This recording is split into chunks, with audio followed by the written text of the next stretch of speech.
In just a minute, if you could take your seats. Thank you very much. Sorry we're starting a minute late.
Okay, we're going to go ahead and call the meeting to order.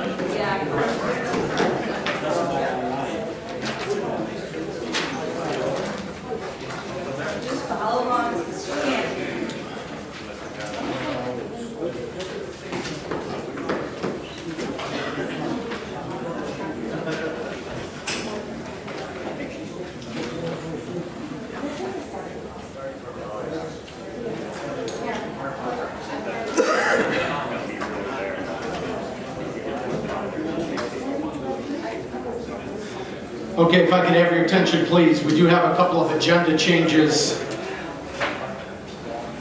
under public participation. We do have Angie Bodine talking passenger rail referendum in favor. Stephanie Hicks speaking in favor of the Winnebago County Animal Service Administrator hire. Jim Beam on the same. Gerald Pedraza talking passenger rail in support of. Janine French, Animal Service Administrator in favor of. And Bob Babcock, passenger trains and plastic bags in favor of both. With that, I'm going to ask, I'll just give everybody a minute. What are we looking for? With that, I'm going to ask the clerk to call the roll, please. Mr. Biondo. Present. Mr. Booker. Present. Mr. Boomer. Here. Mrs. Crosby. Present. Mr. Fellers. Here. Mr. Fiducia. Here. Mr. Gurl. Present. Mrs. Goro. Present. Mr. Hoffman. Present. Mr. Jury. Present. Mr. Kelly. Here. Mr. McDonald. Present. Mr. Nicolosi. Here. Mrs. Red. Mr. Salgado. Present. Mr. Schultz. Here. Mr. Tassoni. Present. Mr. Webster. Here. Mr. Westcott. Present. Mr. Wilson. Present. 20 present, 0 absent. Thank you very much. With that, I will ask everybody to stand. I'll turn things over to Mr. Wilson for the prayer and pledge. Mr. Wilson. Thank you. Dear Lord, again I come before you asking for forgiveness. Bless us. Give us the strength to make rational decisions, good or bad. Bless our firefighters and our police people, the people that we have overseas that are standing up for the United States of America, and this county board itself. We need prayer just like everybody else does. So I'm praying for this county board as well. In Jesus' name I pray, amen. I pledge allegiance to the flag of the United States of America and to the republic for which it stands, one nation, under God, indivisible, with liberty and justice for all.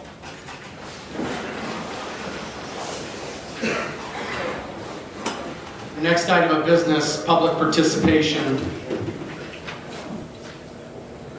I'll read the disclaimer as we bring Angie Bodine up. Comments shall be limited to 3 minutes. Speakers may not address a zoning matter which is pending before the ZBA, zoning committee, or county board.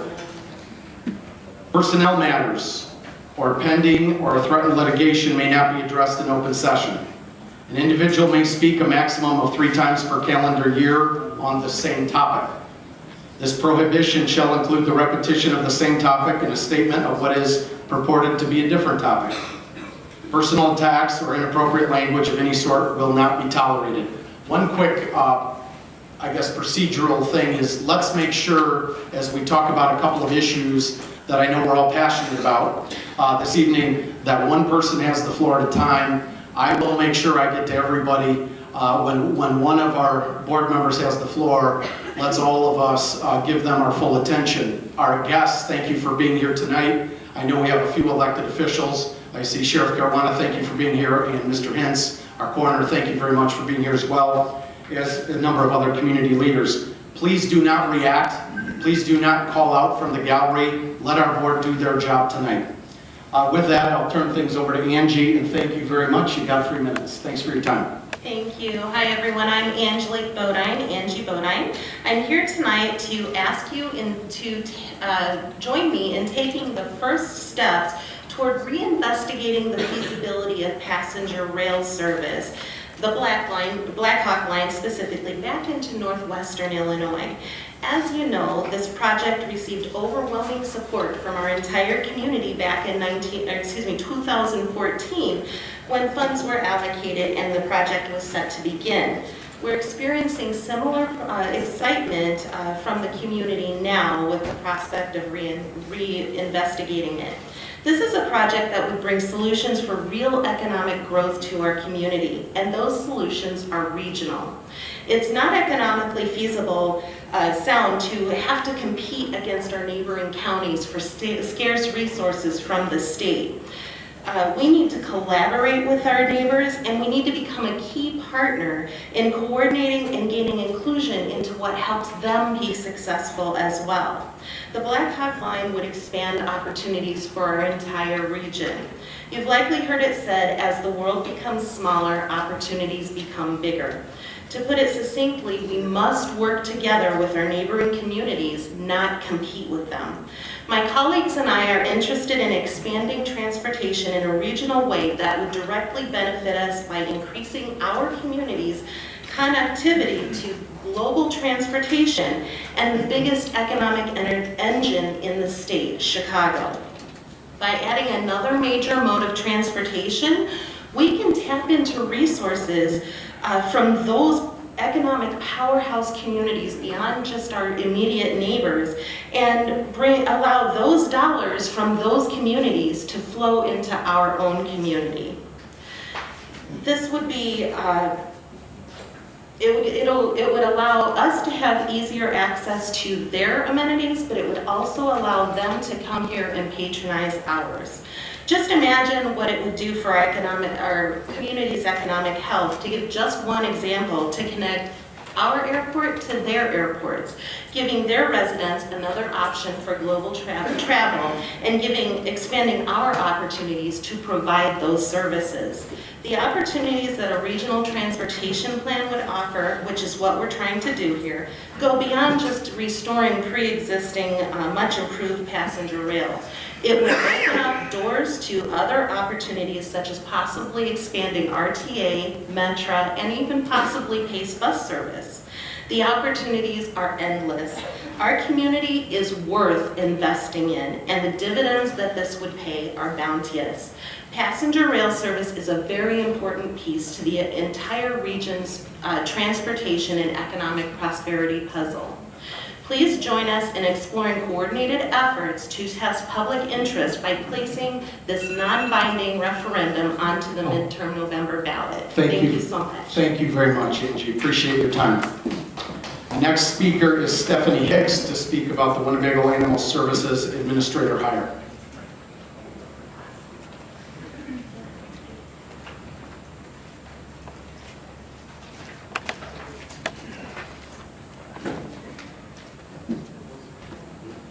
I'm going to apologize to those from the committees who have heard this numerous times before.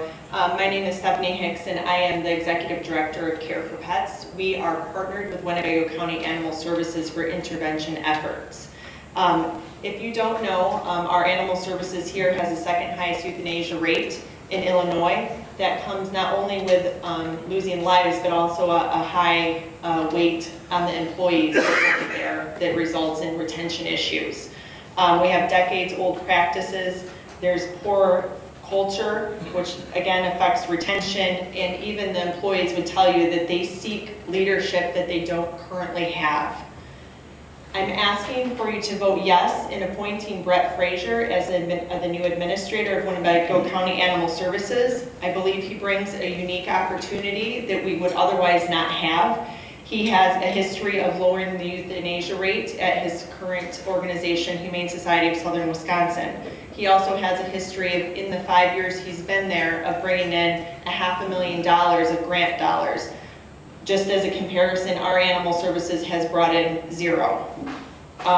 Additionally, if you were to go to visit there, we have a relationship. We do a lot of surgeries there. I have no bias towards him. I don't have a personal relationship with him, but in working with his staff, they're always happy to see you, happy to greet you, and have a great relationship with their community.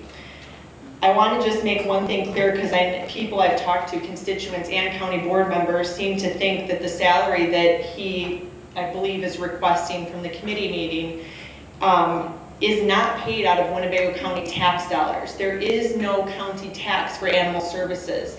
They are funded by adoption fees, rabies tags registrations, fees, fines, and intergovernmental agreements. He will bring to us what we need, and he is being sought by other organizations, as I hear. As my friend Lori stated at the committee meeting, that we are always stated as one of the worst on all of the worst lists. Brett gives us an opportunity to be on a list of best, and so I ask you to vote yes. Thank you, Stephanie. Appreciate your time. Next speaker, Jim Beam, to also talk about Winnebago Animal Services.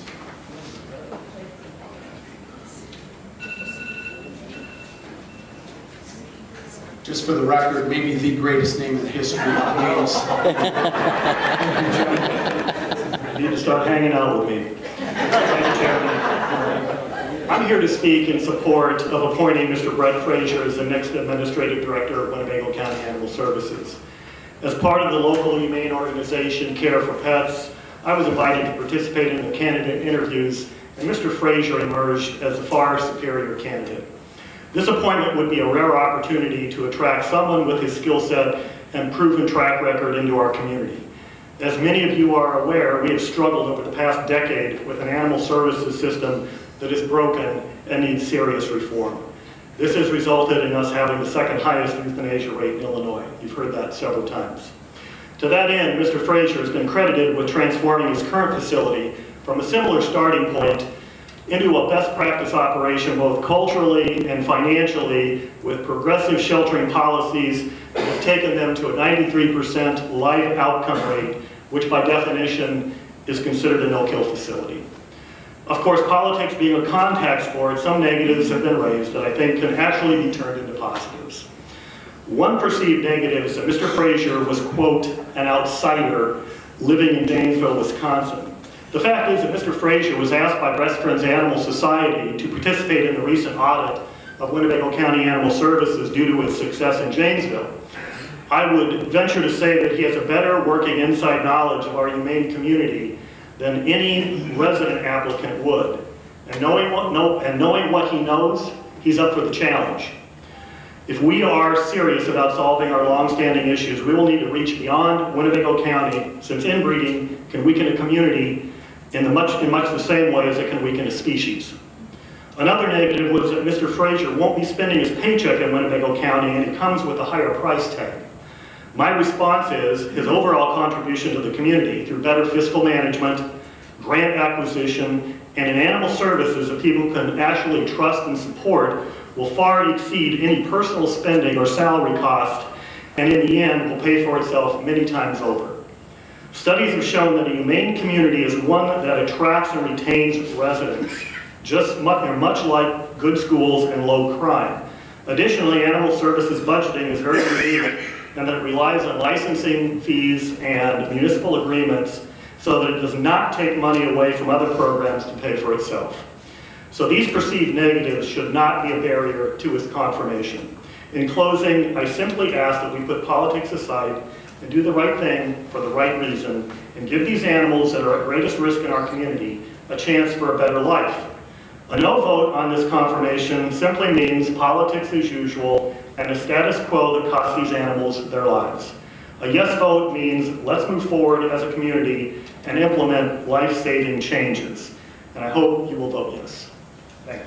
Thank you, Jim. Appreciate your time. Next speaker, Gerald Pedraza, to speak on passenger rail.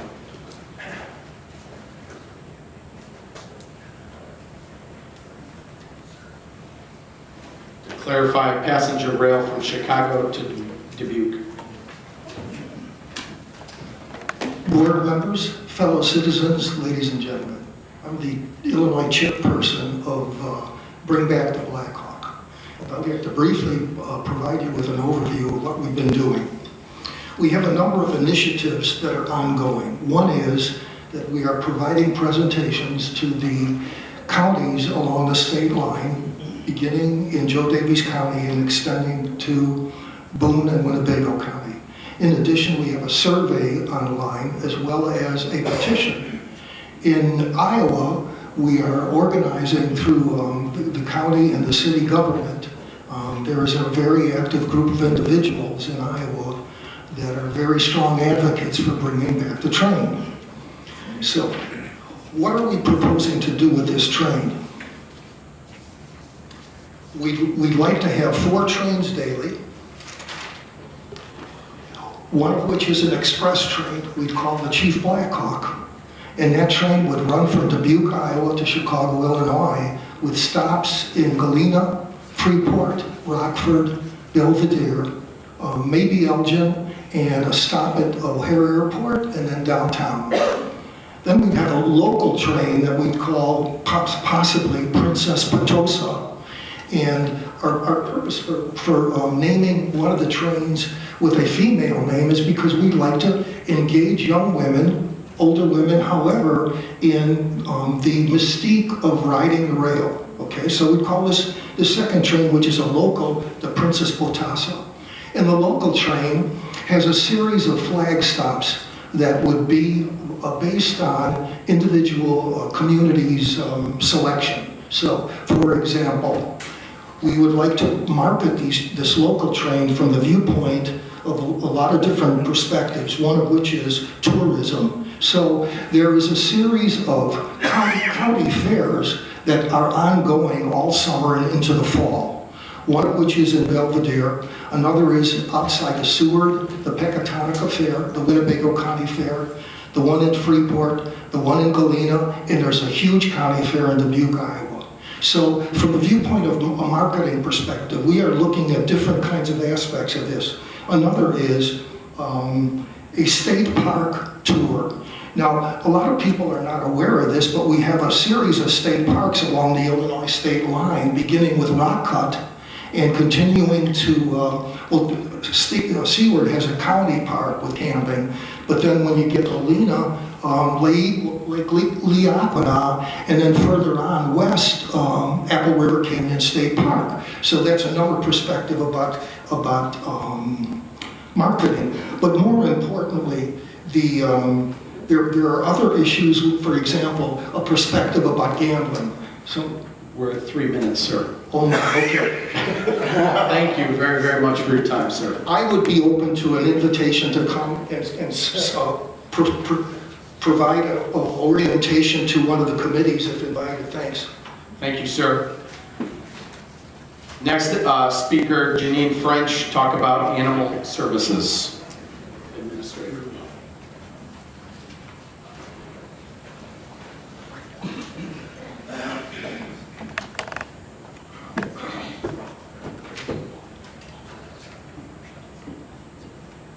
Good evening, my name is Janine French, and I'm the Executive Director of our local Kibble Corner Pet Food Pantry. As Director, I work closely with our community and their pets on a daily basis. I see and I hear the needs of our citizens as it pertains to our local Winnebago County Animal Services. We have a county shelter with the second highest euthanasia rate in Illinois. We can do better. We have to do better. It's time for change. It's time for a positive change for Winnebago County. And to do better, we need leadership with progressive thinking, a leader who can establish more community outreach programs for our pets, lower the euthanasia rate, work with our local rescue organizations, apply for grant funds, bring our shelter to a better level of standards and compassion. Make it a shelter we can all be proud of. We have a candidate who can do all that and more, Brett Frazier. We have seen his abilities with his work at the Humane Society of Southern Wisconsin. He has made many positive changes at that shelter in the past 5 years.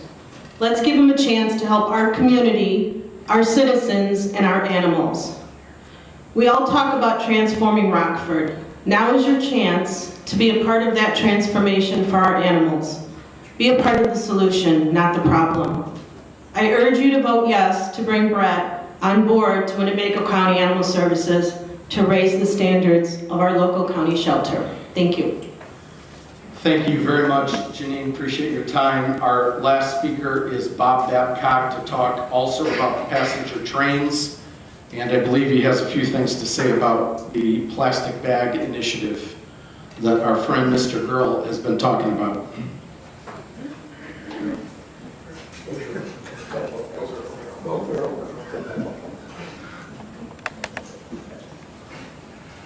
Good evening. Thank you for the opportunity to address these issues.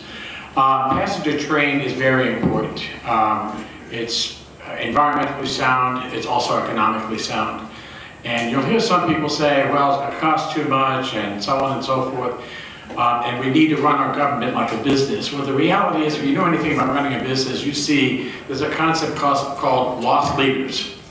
I enjoy my grocery shopping, and there's a lot of times I'll end up buying a whole bag of chicken legs for like 49 cents a pound. That's a loss leader for them, or cutting it very close. But they know that when people go in and they buy the chicken at 39 cents a pound, they're likely also to buy the beef at $8.99 a pound. And the butter for $4.99 a pound and that sort of stuff. So they make it up, and certainly with the business that it can generate, bringing people to the area, also in terms of bringing qualified people for jobs, it certainly makes sense. You're not going to see it pay off immediately, but you will over a period of time. Addressing the issue of plastic bags. I don't know about you, but I know a lot of people, including myself, that hardly ever go into a store without your own bag. And if we can encourage more people to do that, that would be a very good thing to do. I don't know if people are aware, but there is an island the size of Texas in the Pacific Ocean made up of plastic, pieces of plastic. And it's killing the wildlife in the oceans. We've got to stop that. We've got to stop polluting our environment like that. The plastic lasts for generations and generations, but when it does break down, it's also hazardous to human health. So I really want to applaud the board's interest in taking a look at banning plastic bags in the county. It's been done in other counties around the country successfully, and it just makes sense and speaks well for people in Winnebago. Getting the passenger rail going, anything you can do to support that would make a lot of sense, and I would applaud the board for taking those initiatives. Thank you for your time. Thank you very much, sir. Appreciate your time. That concludes public participation.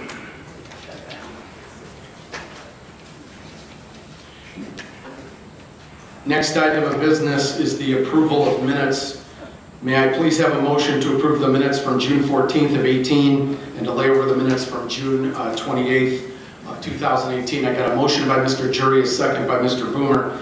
Any discussion on the minutes before the board? Seeing none, all those in favor signify by saying aye. Aye. Any opposed? Motion passes unanimously. Thank you very much. Next item of business, announcements and communications. Clerk McCall. The items listed below were received as correspondence. Okay, we will place those on file. Thank you very much, Clerk McCall. Next item of business, board member correspondence. I got Mr. Wilson, then Mr. Jury. Mr. Wilson. Yes, this will be a repeat, this one. Booker Fest starts tomorrow, Friday. It goes through Saturday and Sunday. It's free, entry, live music, food, etc. And the next one is Veterans Town Hall. It's at Monday, July 16th at Veterans Memorial Hall from 12 to 1:30 p.m. The next one,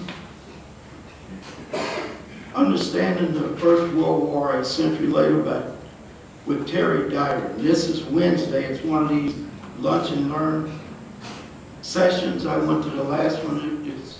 It's real good, really. And this is Wednesday, July 18th, from 11 a.m. to 1 p.m. Next, Guitars for Vets. Heroes Unplugged, Saturday the 21st, 1 p.m. to 4 p.m. at the Nordoff Center, 118 North Main Street, Rockford. This year's MC is Aaron Wilson. Performances by Mel DeRino, Paul Bronson, Post Facto, RDC's Cardio Tap Dancers, Rockford G4B Jam Band. And that's all the announcement I have today. Just to follow up, Mr. Wilson, what was your second event? Booker was first, Booker Fest was first, and then... The second one's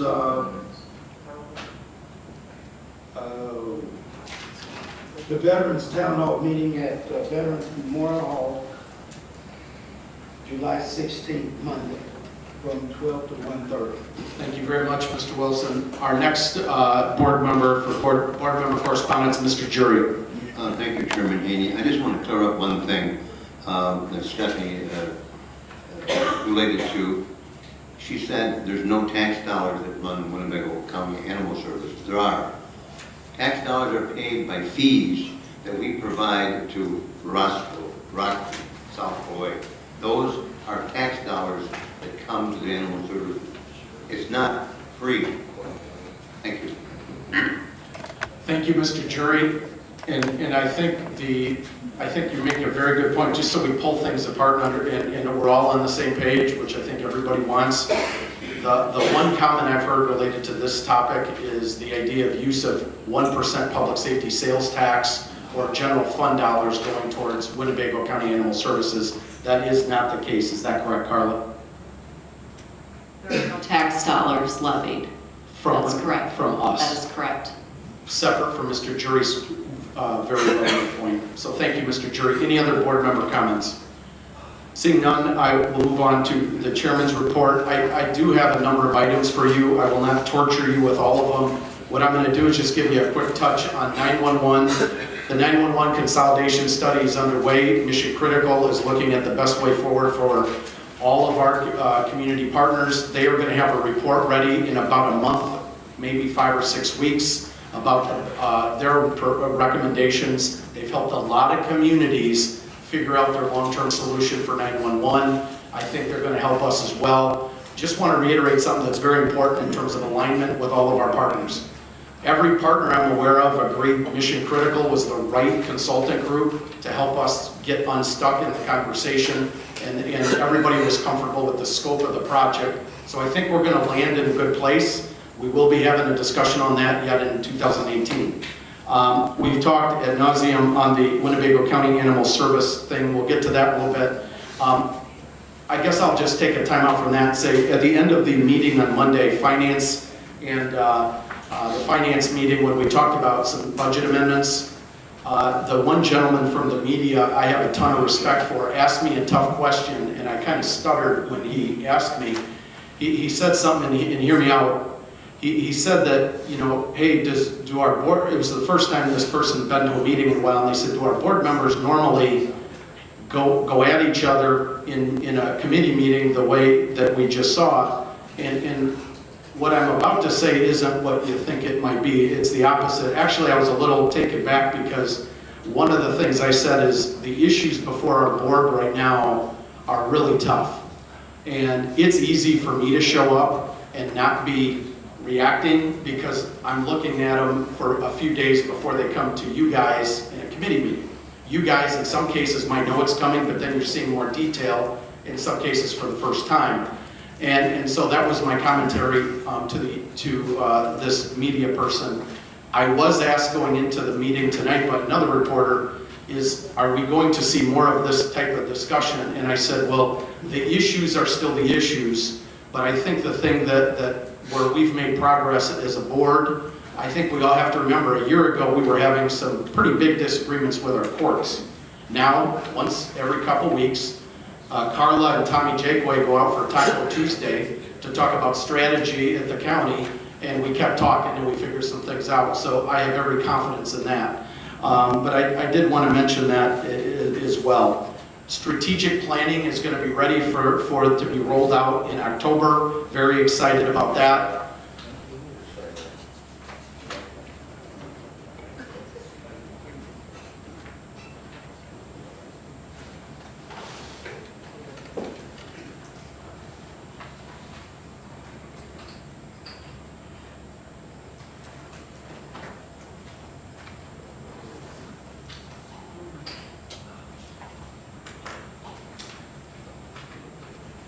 A month from now, we'll have our transparency reports. Those are coming. I just want you to be aware of that as well. A month from now, we're also going to have a report for Baker Tilly on our HR and our finance organizational assessment and ways in which we can potentially more efficiently and effectively do HR.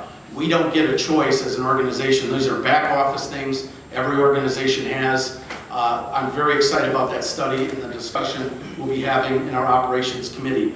One other item we launched with a bunch of community partners. I want to thank Mr. Wilson for being there this week. Read 815. We're challenging every kid in this community to read a book a week between now and the start of school. We've seen a ton of data around our reading and literacy levels in our community. Our third grade reading levels, that's the key statistic. If we're reading at grade level at the end of third grade, every statistic in life is in your favor. If you are not reading at grade level at the end of third grade, every statistic in life is pretty much against you, because in fourth grade on, if you haven't learned to read, then you're not going to be able to read to learn the next things in your education. We also have a community with about 40,000 folks without a GED or high school equivalency. That has impacts on many levels. So we want to build a culture of reading. I want to thank a bunch of our organizations. I want to thank Mr. Wilson for being part of that. Push it out there. We want to challenge every kid to be reading and create that habit. Mr. Wilson. Thank you, Mr. Chairman. I would like to thank you for taking the lead in this. That's my opinion from the other day's meeting. Thank you very much, sir. Next item of business, Mr. Girl has been on my case for several months about opioid task force. We kicked off in January that lawsuit between us, with us, not against the city, but with the city. And we had the lawsuit with opioid manufacturers and distributors. Mr. Girl made a good point. What are we going to do besides just sue people? And that could take several years and you don't know the outcome. We have formed the Winnebago County Opioid Task Force. I'm going to get more information. This is not necessarily a working group for our committee. However, if anybody ever wants to jump in and attend a committee meeting, we're not trying to exclude you from it. There are different working groups around this topic. So maybe the treatment people work, they meet and work in very specific pieces of that. Maybe the education folks meet and talk prevention or awareness building with young people. Our group is looking at the whole and are there any gaps? So there's going to be updates on that. I'm going to get some information out to the board on a opioid forum that Congressman Kinzinger is going to host here, I believe, on July 27th. I'll make sure we get you the information. And if you are really itching to get really engaged in this, we can plug in. I just soon have you at one of these task force meetings, but we also owe you updates on any progress we make. Did you have your hand up, Mr. Burrow? Oh, okay. One last thing, or two last things real fast. Shared records management, discussions continue. Attended a meeting with some partners in Carla and Gus the other day. I want to thank Carla for pointing out something that really protected, I think, the interests of the county in a financial discussion. But here's what's really important to, I think, us. Mr. Booker said something to me when he was in law enforcement. We used to share police records. And then we stopped doing that across agencies. And I want to thank the sheriff, Chief O'Shea, and a bunch of the other law enforcement leaders for kind of pushing this issue that we need to start sharing our police records again, and for our IT people and helping connect the dots on that. There's going to be more discussion coming in the next several weeks just around that topic. I think that's a key public safety discussion that is ongoing. Lastly, I know they discussed this in Mr. Kelly's Public Works Committee, and I mentioned it to Mr. Jury, who lives in Loves Park. I want to thank Joe Vanderworth in our Highway Department. There's a discussion with the City of Rockford about a partnership that can help them reduce costs on service and us to potentially generate a little bit of revenue, net revenue as well. So I appreciate kind of that, and that discussion may formalize into something that would be worthy of the board considering here in the next several weeks. So thank you, Joe, for that. Mr. Gurley. Thank you, Chairman. I want to say thank you for the opioid task force. There are parents out there that thank you, brothers, sisters who have lost loved ones just recently to this addiction disease. So I want to say thank you. Hopefully we can do something. Hopefully 5 years from now we can see an impact of what we've done today and in the future. Thank you. And I should say Dr. Martell is helping lead that effort far more than me and brings a level of expertise to that discussion. Joe. Thank you, Mr. Chairman. I think you misspoke on the City of Rockford. It's City of Loves Park. City of Loves Park, I apologize. Thank you for correcting me. And we got the right district with Mr. Jury, we got the wrong city. My fault. It is Loves Park, and their mayor had a good idea that I think might turn into a good thing for the county. So thank you to Mayor Jury there as well.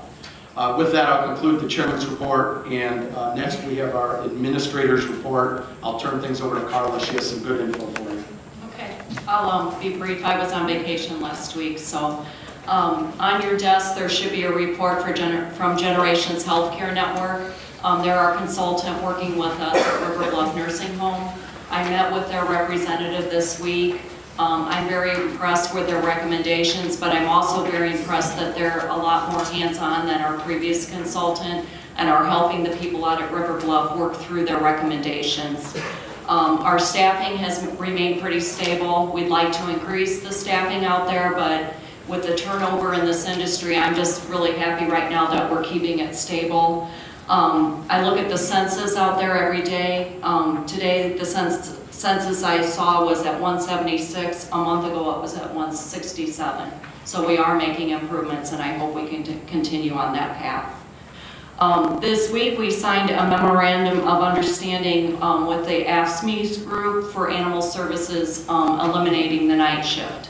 So we will have an animal services officer on call overnight. We're hoping that can save us some money. Our estimates are about $60,000 savings. Next round, we'll be bringing a resolution and budget amendment for the attorney fees we incurred with Robin Schwartz for our lawsuit with the chief judge. That's going to be about $50,000. We had not budgeted for that, so you'll see that coming forward next cycle.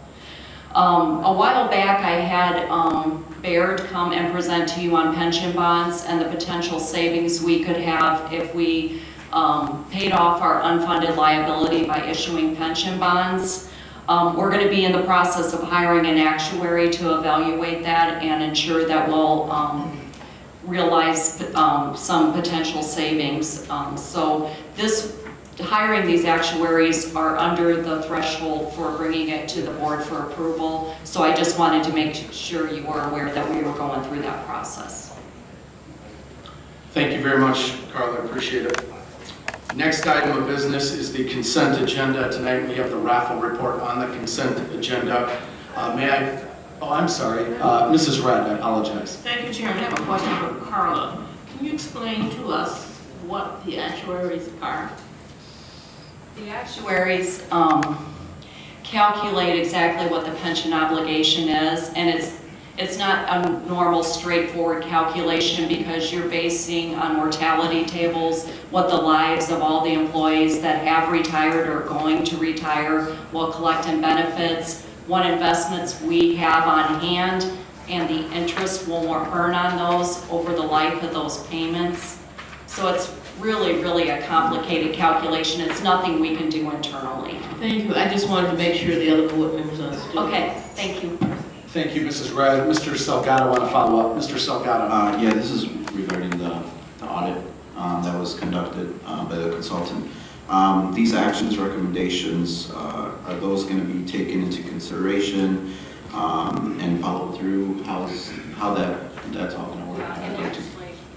We'll receive a report like this on a monthly basis, but they're on site quite frequently, especially now, and they're going to work with them to make sure these recommendations get implemented. They're going to meet with me monthly, and we'll review and make sure that we're making progress. Okay, thank you.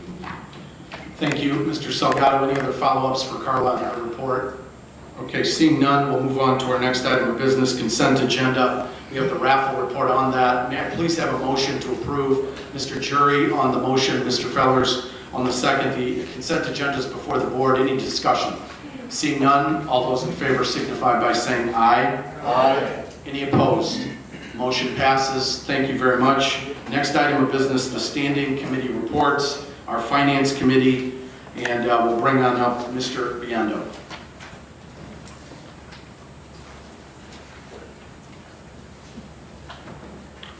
I hope I don't need this. Mr. Biondo. All right, let me straighten this out a little bit.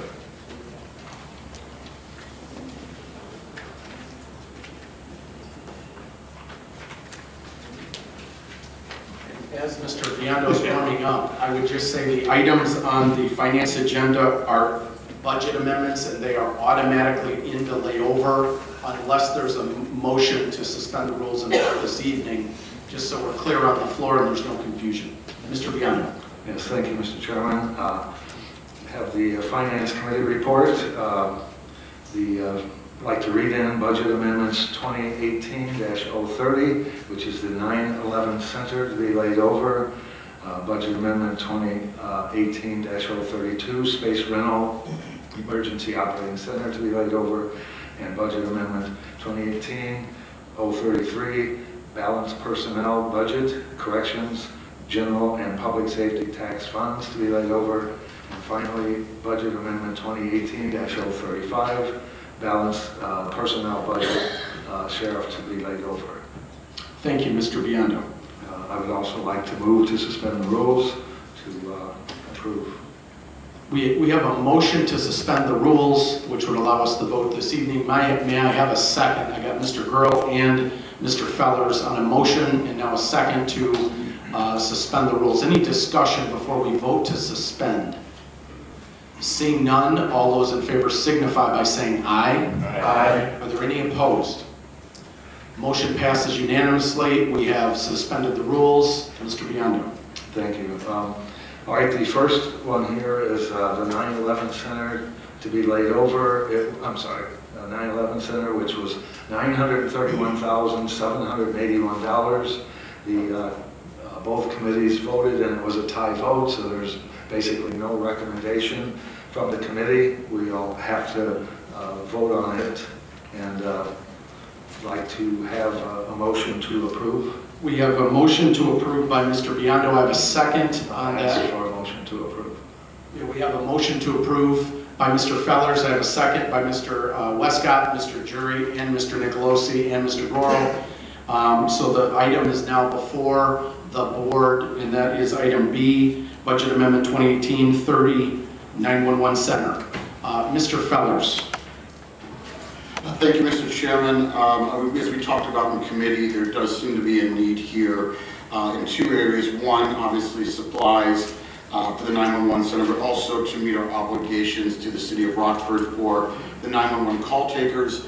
As such, I would like to make an amendment to this budget amendment, the following, and if we could on the big screen could possibly go to the agenda packet, page 13. So we can put it on the big board.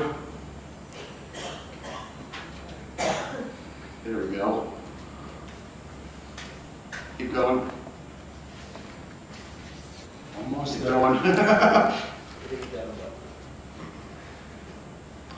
All right, just scroll down a little bit further, please, into the table, and then to the right.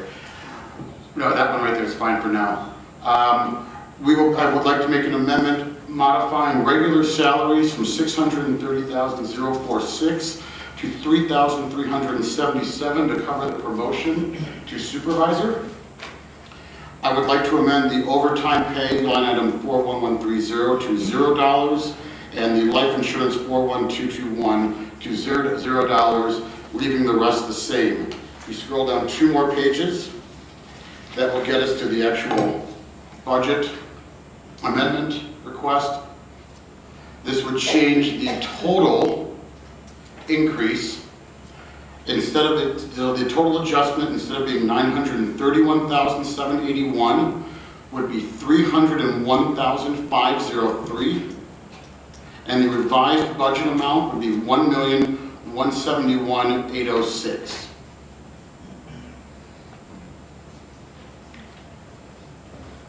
So again, the total adjustment under increase, the increase would be $301,503 with a total revised budget amount of $1,171,806, and I will deliver this to the clerk. So we have a motion by Mr. Fellers to amend item B on the finance agenda. And if I could just be clear to confirm with Mr. Fellers his intention here. Mr. Fellers, that would address 2 issues primarily. The 911 service and supply item before the board? Correct. And it would address the 911 promotion where there was a gentleman or a woman, I believe, that was put in as supervisor. I see the sheriff shaking his head yes. Are those the 2 items that are reflected? Services and supplies for the 911 call for the payment to Rockford and the promotion, correct. Okay, so we have a motion by Mr. Fellers on item B, a motion to amend, and it would address the supplies and services as well as the promotion in the 911 center for the supervisor. We have a motion. May I have a second? I have a second by Mr. Jury on that motion and Mr. Salgado. So we have the motion to amend is now before the board for discussion. We will go around to anybody that has their hands up on the motion for anything we need to clarify, talk through, get an overview on. I will go back to you a second time after we get through everybody one time. Yes. Mr. Webb. Yes, Chair, can I? Oh, yes, Mr. Biondo, I'll go to you first. Then I personally believe that, with the 9-1 budget cut in half as it was, the $280,420 basically put the city's call takers in jeopardy. That shouldn't have happened. I mean, I would think that the people that cut that budget would have known that these people here get paid, but I'm not for promotions when we have deficits of this amount. So I won't support that, so I'd like to just take these individually and vote on just the 288,420, and then you can do, is it 3377? Is that the amount? Yes. If I may, a point of clarification. Yes. As was stated in committee, that the supervisory position is a necessary position. We need to have supervisors. It should be taken out of the existing budget. Is it point of order? Excuse me, I apologize. We have a point of order by Mr. Schultz. So what we had was a motion to amend along with the second, and so we're in discussion. Right. And if the folks are not willing to change their amendment, then we just need to move forward. Thank you, and I will look to our attorney, and I believe that is a correct point. So the motion right now is to amend, the motion before the board, the item before the board is the 911 services and supplies and the promotion, the person that was put into the supervisor slot when there was an opening in that position. I had a hand up, I think Mr. Webster was next. Mr. Webster. Yeah, my question was directly to Mr. Biondo. I wanted to know his take on this, and I think he just answered it for me. Thank you very much. I want to, if Carla, anything you want to add on the finance side, or you okay? I just want to make sure we don't skip by anything financial. No, if it's passed, this will allow them to start spending their supply budget, which they cannot at this point. Is there a difference of the number of budget amendments before the board? I know we talked about this Monday.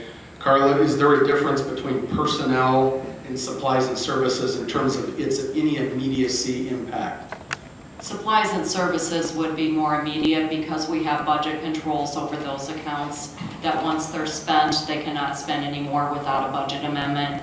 Currently, personnel, if someone's on the payroll, they continue to get paid whether or not there's a budget left. And that includes promotions too, right? I mean, No, that's different. That's different. If somebody's on the payroll in their current position, they will continue to get paid. We don't allow new hires without budget or promotions without budget to go through. Okay.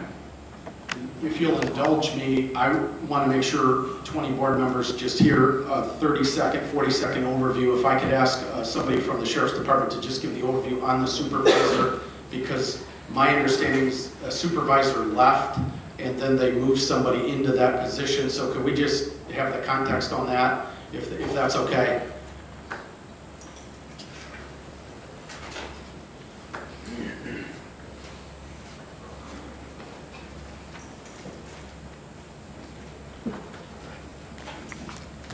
Good evening. The overview is I had a supervisor leave for another job about 3-4 weeks ago.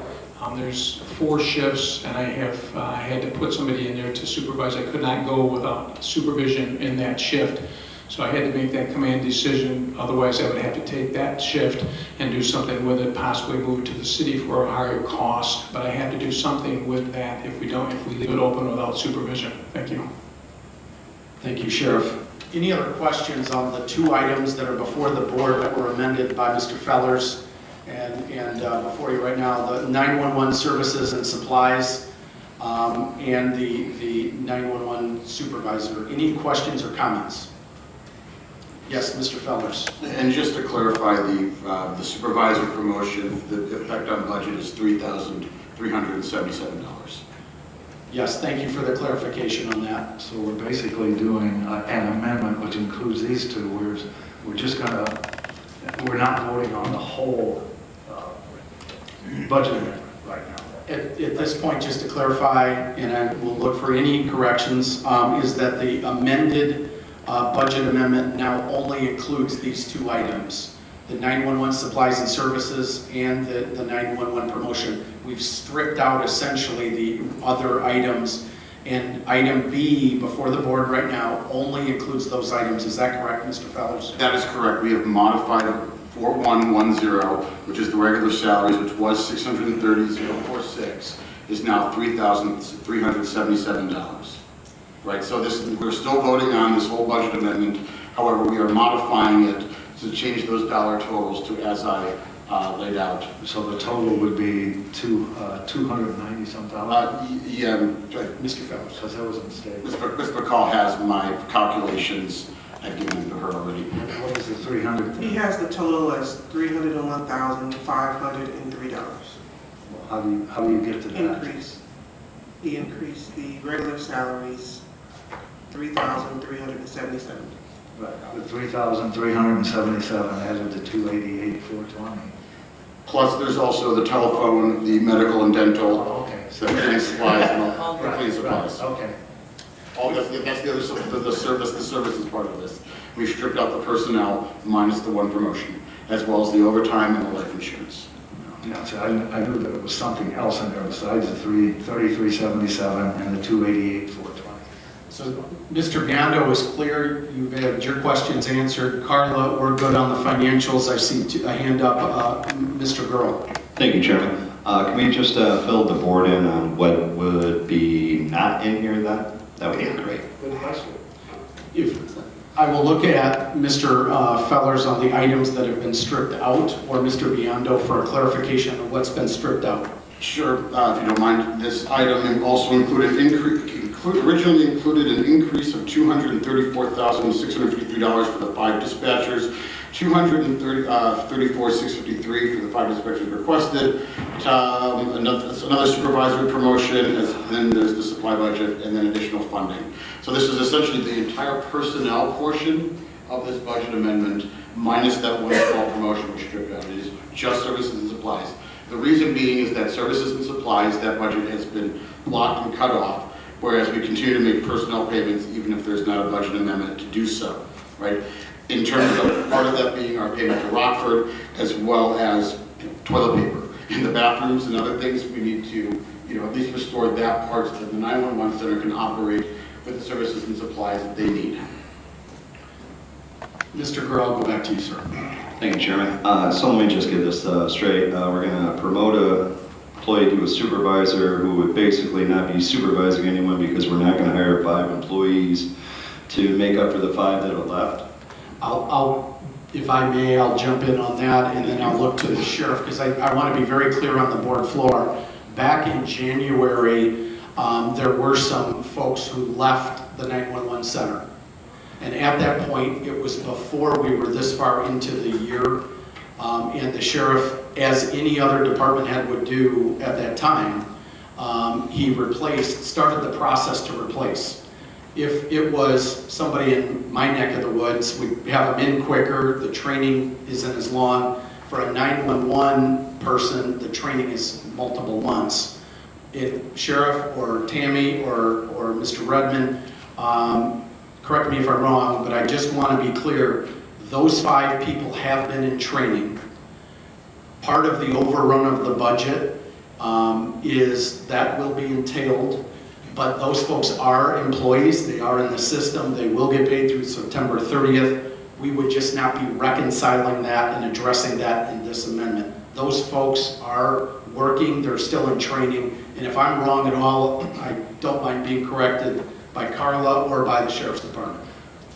I do want to say one thing, yes, that what I am for in all of these is the $228,420. That's it. Because everything else is a condoning of spending money basically without state statute to back it up. And it totally ignores the board's functions as the body that sets those rules. And I've been looking at, things like, this is one of the transparency things I like with this administration. We have cash flow that started in 2017 at $10 million. And now it's down to $6.5 million coming into this year. And if we add another chunk of $3 million to that debt, to the cash flow, we're going to wind up with money we are going to borrow, and it's happened before, and people didn't believe it, but there's the headline. In 2011, the county borrowed $5.8 million because they didn't have enough money to make payroll. And we're heading for that same place. And that means we're going to pay interest, people are going to pay higher taxes. I'm not going to vote for that. And I'm not going to condone what has occurred over the last year by someone who isn't even following the law with regard to the thing that basically gives us the right to do the budgets. And it's in the law, and it's not being followed. And so I'm not going to vote for that. And if you add in promotions, you add in other things, that can be taken out of the budget that they had. And it doesn't have to be approved by us. They haven't, why are they doing it now? They haven't asked us before, Do we need the board anymore with this deal? I don't think so. So anyway, I'm only gonna vote for that, so we can go through all the ups and downs and everything else. I will vote for the 288 because that was a mistake made by the administration in that department that cut something and didn't even realize they had to pay the city for it. So that I'll rescue the city. I'm not going to rescue the rest of it. Thank you, Mr. Biondo. A follow-up by Mr. Fellers. Thank you, Mr. Chairman. Now, Mr. Biondo, I would happen to agree with you here, although I think with this amended budget amendment, it is by no means condoning the activity, but it's simply a matter of pragmatic and practical use of the finances, that there are simply some things that while they have overspent them, those departments cannot go without, and I think 911 being our most critical service, it is important that we make sure we take care of it. As was stated in committee, you cannot promote without a budget amendment, especially when there is no budget left, right? I mean, I don't think anyone here is condoning the activities of the Sheriff's Department when it comes to these budgets, but from a practical and pragmatic manner, that these need to be approved so that we continue to move forward and provide 911 service in a way that supports our community, but also supports the people that work there. Thank you, Mr. Fellers and Mr. Biondo. Before that, a couple of points of context, and I don't want to belabor this. I've struggled with a lot of pieces of this conversation. A couple things I would add just for context, and then I have Mr. Fiducia's next. It is my understanding on the promotion to supervisor that when the supervisor left the position, they had a little bit higher salary than the person that got moved in, so there was a net savings. That does not rectify the budget, all of the budget gap in the sheriff's budget. I'm not pretending, nor is the sheriff. And at the point that that position was vacated, they moved somebody up into supervisor, which they've determined is a position they need every shift. That position has been held open, is my understanding, and so there's a net savings in this one scenario. That does not whitewash everything. We have a lot of work to do as a board with the Sheriff's Department in the coming months around fiscal year 19, personnel discussions. The thing I'm optimistic about is this: I think we can save upwards, if not more than $1 million between three areas, regardless of where the money falls. Is number one, cost sharing related to 911. Number two is prisoner transport process that's in the works now. And I think, and I'm not the only one that thinks there's some opportunities around courthouse security. Where that shakes out, we don't know. It's in process. We're not cashing that check yet. We got a lot of work to do in the coming months. Just sharing what I know at this point. Mr. Fiducia. Thank you, Mr. Chairman. I have a couple comments. First of all, if I'm understanding this correctly, what Mr. Biondo said, that the budget for the 911 center was cut literally in half at the beginning of the year. My concern, if we were to pass this, would be how can we be sure that this money that we're going to be appropriating, I know it says it's for supplies and other things, but if you could just go ahead and cut a budget in half at the beginning of the year, what says that we can't just take this money and do what we want with it, with other things? Now, with that being said, I believe we were talking about culture, and we were talking with Animal Services about the way employees feel and whatnot. I'm going to ask this board, if they were working at the 911 center and someone came in and cut your budget by 50%, how would that make you feel? How does that make, what kind of message does that send to our employees? What kind of message does that send to my constituents that live in the incorporated Winnebago County? These people are important out there, and I want them to know, as a public safety chairman and a former law enforcement officer, I appreciate what they're doing out there. But I want to make sure that if we do appropriate this money, as Mr. Fellers is talking about, that this money will stay with them and they can operate and have a little bit of peace of mind. Thank you. I appreciate, I hear two things that we need to just quickly address. Number one is, if money is appropriated by the board this evening for 911 supplies and services, could that money be used for something else? I will ask Carla about the control piece, and then I'm going to ask the Sheriff's Department for the comment on the 911 budget being cut in half. I think it had they were anticipating at that time that we were going to have the 911 long-term solution addressed, and then they made that decision in submitting their budget at that moment. Things changed and delayed, but I will get to them. Carla, so the question is, if we appropriated money to a department for supplies and services, could they use it for something else? That's a difficult question. They can't move the actual budgeted amount. And we do review invoices. The auditor reviews invoices to make sure they're appropriately coded. But somebody outside of the industry cannot always tell if it's appropriately coded. So we do our best, but can I say 100% for sure? No.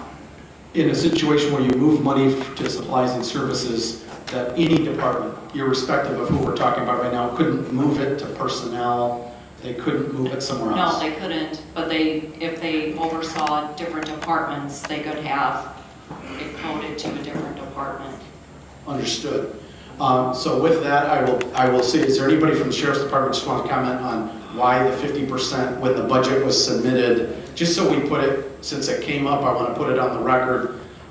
Sheriff, if it's okay, from right there, I think it's a quick answer. Not that you're not welcome to come up, but just did I say that right, that the reason for the submission of the budget with the 50% reduction was due to what? If just. You got it right on the head. When we went to Mission Critical, to do that study, which is currently being studied, we didn't know we were going to go to Mission Critical once we got all the extended law enforcement agencies and municipalities involved and they wanted to do that study. We didn't know that, so we did half thinking we moved over and take it there. Well, the study is still going on, and like you articulated, it'll be somewhere in August or September where we get the findings back. Okay, thank you. And just wanted to put that on the record. Are there any other questions? Again, the two items, I have Mr. McDonald, the two items before the board, 911 supplies and services, and then the one 911 supervisor that are before the board. Those two items only are the only thing the board is being asked to deal with right now.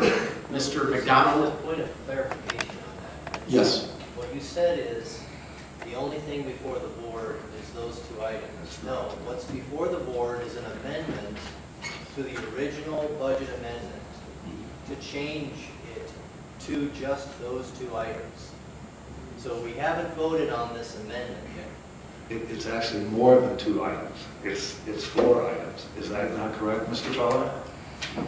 I mean, the point is I'm not. The regular salaries changes over time. Yeah, I mean, actually, we are changing. We're reducing regular salaries to 3,337. Over time, as we're being reduced to 0, life insurance is being reduced to 0. I told you what I'm voting for. Mr. McDonald. Thank you, Mr. Chairman. I'd just like to make the point that we're the ones who handed the sheriff his budget. We're the ones that cut his budget to say he didn't stick to his budget. He's done the best that he can to stick to his budget. However, we have given him significantly less than what he had asked for. So we have to accept some of that responsibility as well, that we made a pretty steep cut to what he's doing. I hope that he continues to track. I know that he's made, 1.2, 1.3 so far. I know we need to go further. In my conversations with the sheriff, eventually we can go further, but to make that big of adjustment in 1 year is very tough to do, to also provide the services to do on the street. We do not have the final count yet from the administration on how low this is going to go when you throw in all the overtime and everything else. And at that rate, it could take us 5 years to try to cut this for, and by then you have inflation, you have more hires, more raises, et cetera, et cetera. It'll never get there. So I don't want to get this called and get going because we'll be here all night. Right now, I'm going to vote against this. I'm not going to support it because it's got the extra promotions and the other stuff in it. I will pay the city, that's it. So we have, I just want to bring clarity to the floor again. I'm going to ask Carla for her assessment of the cuts. I don't want decisions made with anybody having a different number in their mind, because different numbers get thrown out because it's moved throughout the year. Carla, related to cuts projected for this year in the sheriff's budget. It is 1.3 million after the $350,000 budget amendment was approved. Mr. Webster. Thank you. I have one comment about all this, maybe it's just one. I think most of you know, I've said it before, I'm not a financial wizard. Mr. Biondo is. I've looked at him for years, for over 25 years. The work that he's done for this community, Rock Valley College, and what he's done for this county board, looking at finances. I've never heard of anyone doubting or challenging the work that he has done. I think he's probably the most respected person in this community when it comes to finance and budget. Therefore, I will go on whatever recommendation Mr. Biondo says. I have the utmost respect for the work that he has done. Thank you. Thank you very much, Mr. Webster. Mr. Salgado had his hand up. Yeah, just want to, I agree with Mr. Biondo on everything he said. I know there's other budget amendments coming through with respect to the sheriff's office. I do also agree with Mr. Fellers on restoring the $301,000 for the 911 center. It was unfair when the budget was cut. I understand maybe it could have been At that time, easy, quick, easy fix. We can save about $900 million there if we just cut it in half or whatever it was. But, you know, at the end of the day, it's, you know, I'm very conscientious about what Mr. Biondo has said. We have to look at everything. Unfortunately, it's unfair to the 911 center. It's an emergency, so I think, therefore, we should pay that. And so I hope that everybody kind of looks at that. Further down our budget amendments, I probably will take a dissent on those other budget amendments, as there is no budget out there, no monies for that. So from that perspective, I just ask that you guys take that in consideration, and then we vote this through and move on to the next one. Thank you, Mr. Salgado. I have Mr. Westcott. Call the question, please.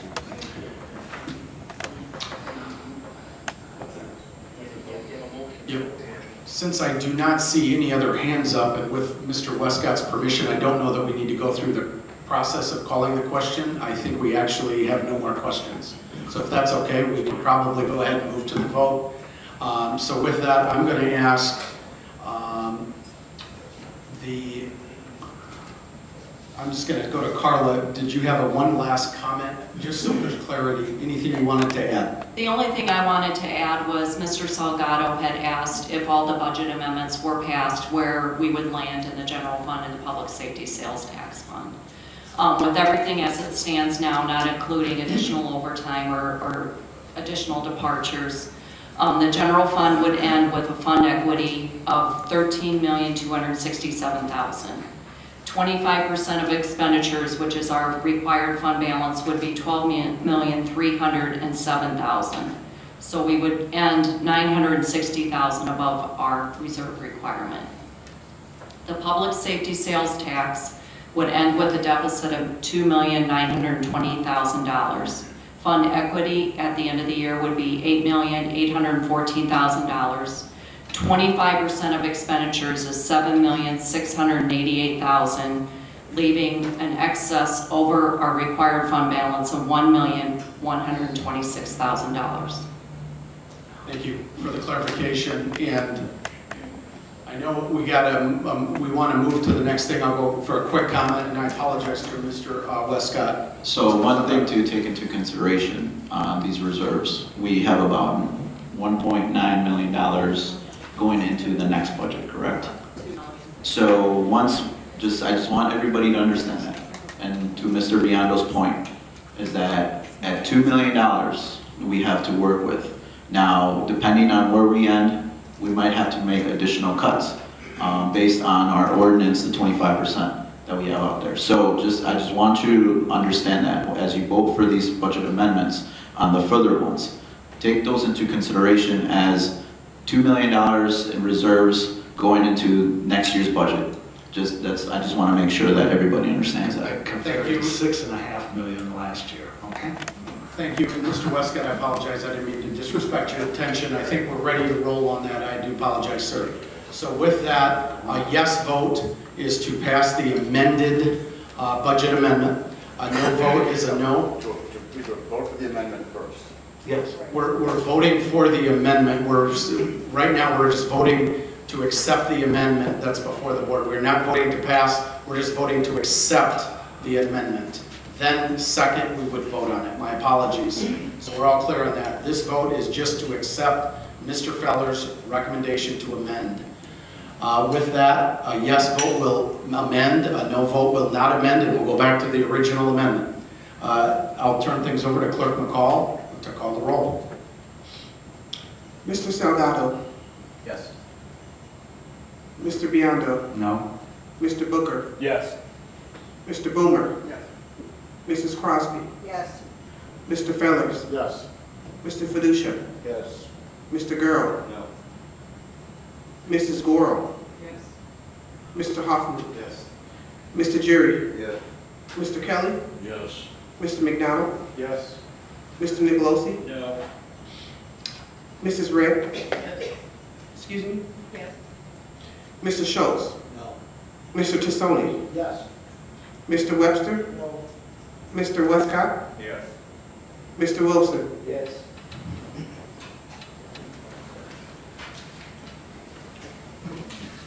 15 yes, 5 no.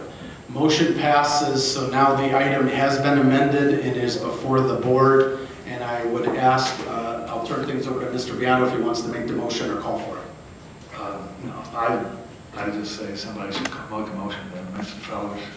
Mr. Fellers has a motion to approve our amended budget amendment, which is item B on the finance agenda. Do I have a second to approve? I need a second, Mr. Booker and Mr. Westcott. So the amended budget amendment is before, and Mr. Jury also have a second. The item is now before the board. The amended budget amendment is before the board. Any comments before we go to the vote on that?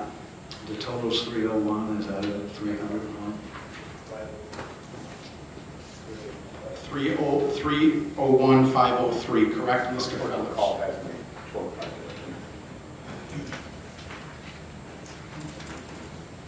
Can you confirm that?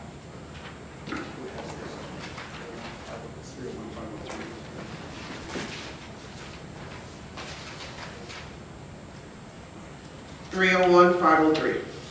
Thank you very much. Item is before the board. And with that, I don't see any more hands up or questions. I will ask Clerk McCall to call the roll call, please.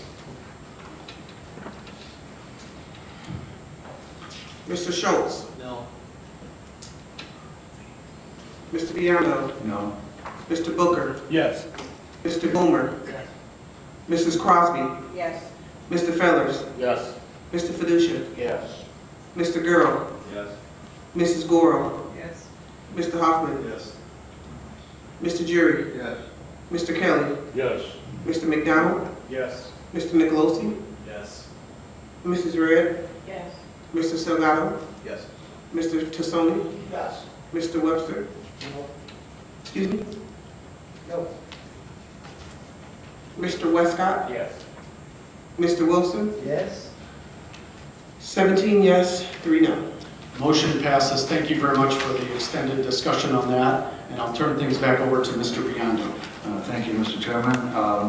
Budget Amendment 2018-032 is space rental for Emergency Operating Center, and it was for $18,500, and it was unanimous in both committees, and it's a grant, so I make the motion we approve it. We have a motion to approve, and I have a second by several folks, Mr. Booker, Mr.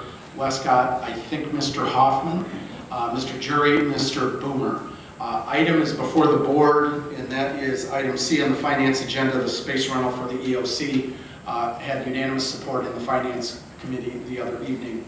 Finance and public safety, my apologies. Any questions on this item? Seeing none, all those in favor signify by saying aye. Aye. Any opposed? Motion passes unanimously. Thank you very much, Mr. Biondo. Yes, item D is 2018-033. Again, it was a tie vote, 7-7 from the two committees. It was $740,917, and it's to balance the public personnel budget for corrections, general, and public safety sales tax funds. And it includes, what is it? It's hiring, no, I'm sorry, that's the other one. There's too many of them. I just make a motion for We're going to motion item D, budget amendment 2018-033, corrections and general safety sales tax funds. I have a motion. May I have a second? Mr. McDonald and Mr. Wilson and Mr. Girl and Mr. Jury. The item is before the board. Let's get a little more clear overview, and I'll look to, if not Mr. Biondo, then maybe a representative from the sheriff or Carla on the items in this package, just so we're very clear on what's before the board. Would someone like to speak to that? I can if you want. Okay, and then I'll see if anybody wants to jump in. Carla? In the public safety sales tax, it includes an increase of $707,605. Oh, I'm sorry. It includes the hiring of 13 corrections officers. I had the amount that would be for fiscal year 19. It includes a promotion of a sergeant to lieutenant. And then in the general fund, it is making up the shortage in the personnel budget. Okay. Anything to add from the sheriff's department on that item, Sheriff? This is still for the 13 officers who lost their attrition, not to be confused with the 351,000 that was given to us in February. We still have that intact. We still have to actually hire 3 more on that list, but under the attrition list, which brought us down now to 148. Thank you, Sheriff. Mrs. Gorel. Thank you, Chairman. How are they making up this shortage? How are they going to do that? From what funds? We're spending reserves. Am I not understanding this at all? I'll take a stab at it, and then Carla or someone from the Sheriff's Department, Mr. Biondo, can come in over the top of me. So back a few months ago, the county board appropriated $350,000 approximately for 10 corrections officers, and I believe 7 or 8 of them have been hired, and maybe they lost 1 or 2 in the process. But that aside, while that was warming up, there was additional attrition separate from those 10. And the sheriff is speaking to the 13 folks that are not new positions, but are folks who have left along the way. And if I'm saying that incorrectly, please let me know. That's correct.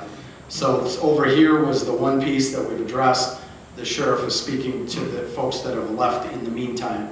One point that I just want to say for the group, because it gets lost in the discussion, one of the comments I've heard is that we have a number of personnel-related discussions that are ongoing, a number of potential efficiency discussions that are ongoing. That might be good news.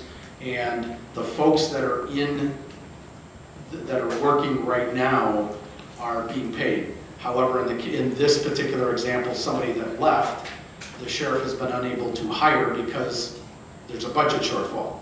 If somebody left in a different department, so let's say, I'll use an example, the state's attorney's office, if a lawyer left and he's in line with his budget, he would replace a lawyer. He wouldn't need board approval because he's in budget. The only reason we're having this conversation right now, in any other year we wouldn't be on a replacement, is that the budget is under for the year. And I want to make sure, Carla, am I saying that correctly, on how we're addressing this?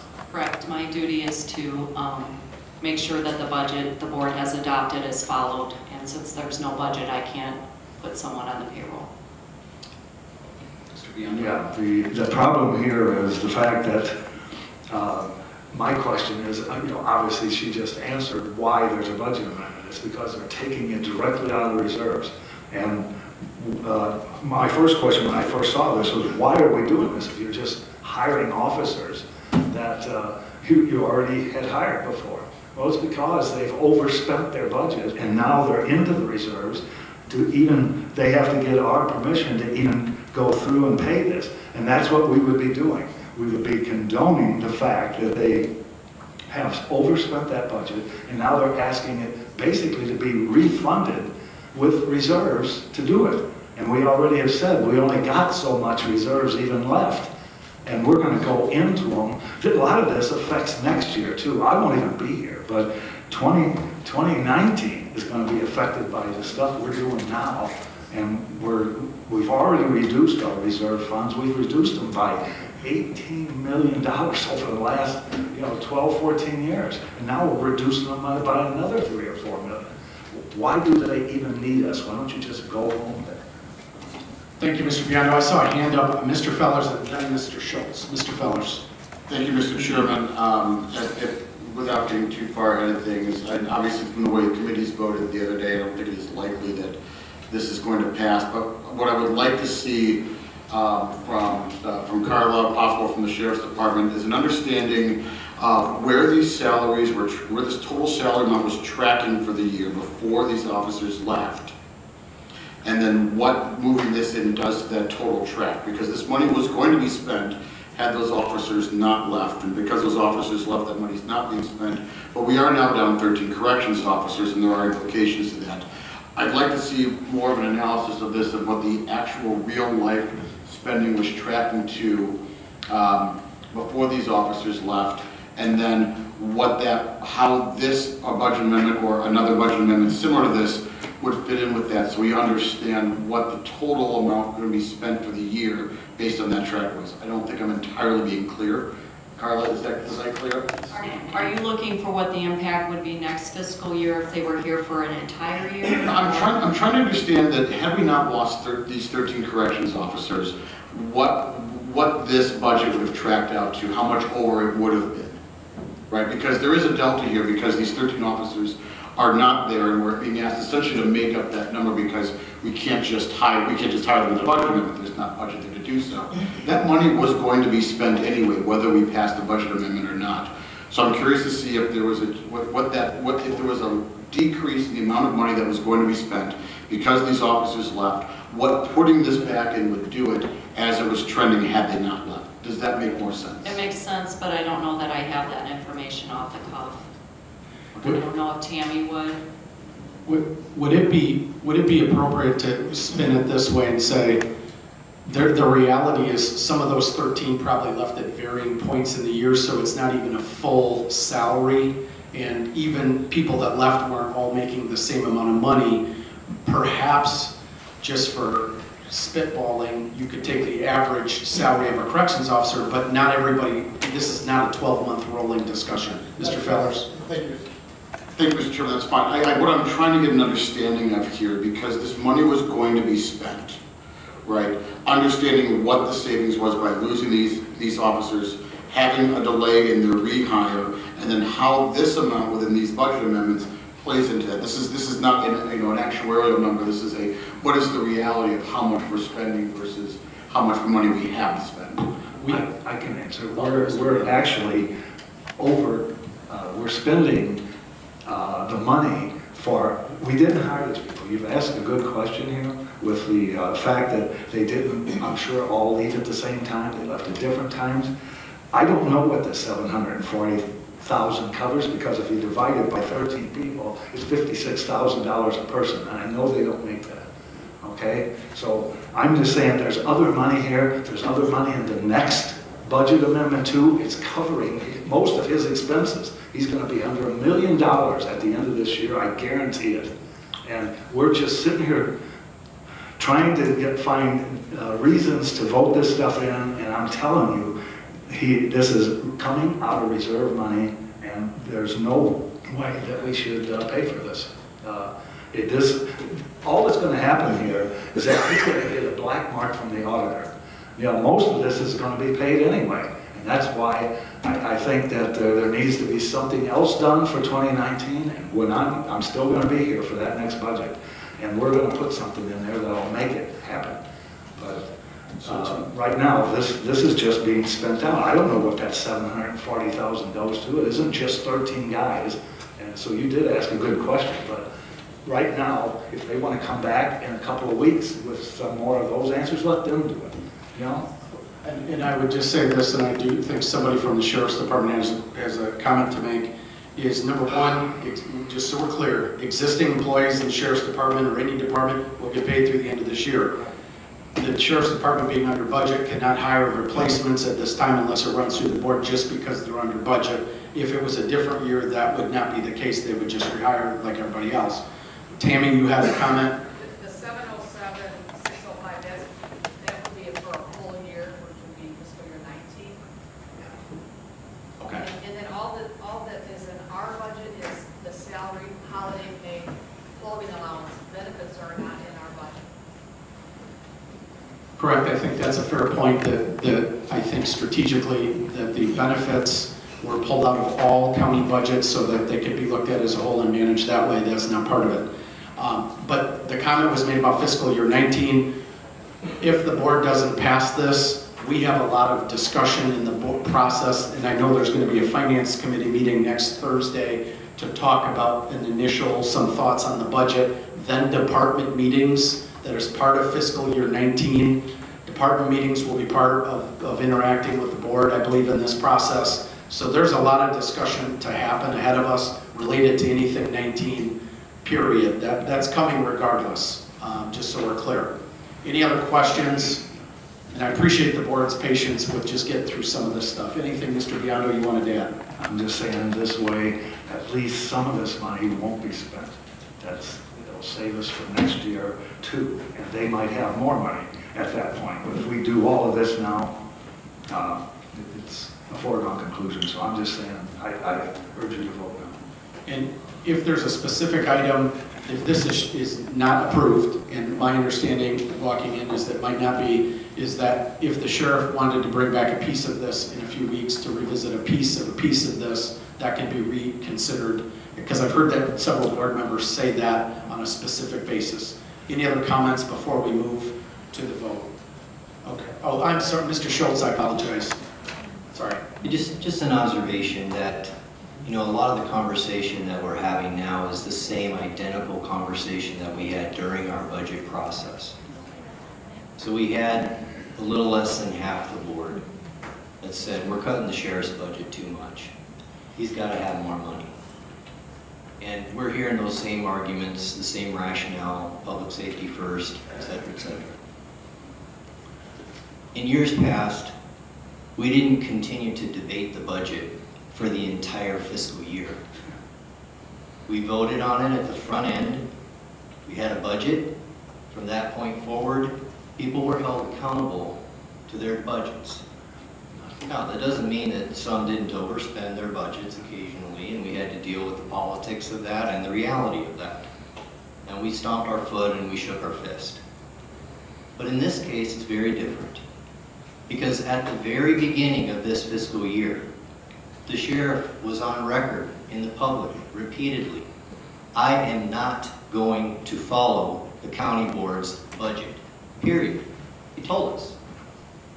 So what we have in front of us is just the natural result of that decision that he was very public about and has been repeatedly. So yeah, we still have the pro-sheriff, as we call them, faction, saying, we should have never done this in the first place. That's not surprising. And we have the folks on the other side saying, no, we can't deficit spend. We don't have the money to give. We can't keep deficit spending. But the decision today really is just a repeat of the original budget vote. Do we want to go back and say, Sheriff, you were right all along. We gave you a crummy budget. And in light of the fact that you never followed it, we're going to affirm your decision and say, here's the money we should have given you originally. Well, I think that's ludicrous. And I think it's clear, and I hope the public understands, that the sheriff has just ignored the authority of the county board. This is not a small matter. I know it's under the guise of, but I care about our public and public safety first. I get it. But the very fact that he's looked us in the eye and said, I don't care what you said as a budget. So where does that put us as a county? Not just for this year, but in future years. So we set a budget for next year. So what? Thank you, Mr. Schultz. Any other comments before we take our vote on this item? Seeing none, I'm going to ask Clerk McCall to call the roll, please.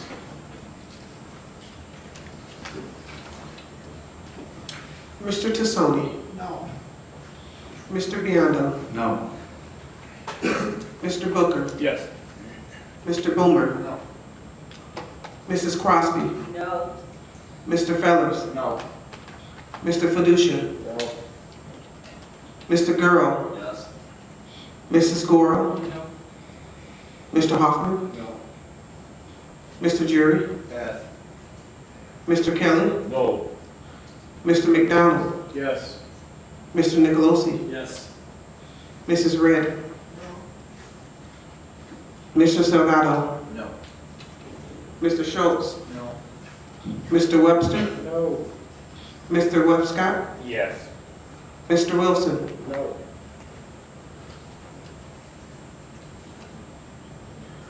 $14 no. 6 yes. May I just ask for clarification? Did we have was the one vote a pass or a yes? Oh, pass, I'm sorry. Jury. What was it? Is there a box? Abstain. No. You abstained? You're abstaining or She hasn't read the vote, so he can vote still. are you abstaining or are you voting no? I'm voting no. Okay. Thank you, Mr. Jerry. Apologize. 15 no, 5 yes. Thank you very much. That particular motion fails. I'll turn things back over to Mr. Biondo. Thank you. Budget Amendment 2018-035 balanced the personnel budget for the sheriff, and it's $1,012,102. And we need a motion to approve. We have a motion to approve by Mr. Fellers and by Mr. Earl. I'm sorry, a second by Mr. Earl and a second by Mr. Booker. So the motion is now before the board. And I'll look for Mr. Fellers. Thank you, Mr. Chairman. My apologies, everyone. I do have another amendment to this one. Before I go into it, I want to just mention this as it pertains to our FOP contract. One of the most important things when you're in a negotiation is understanding that you're negotiating in good faith.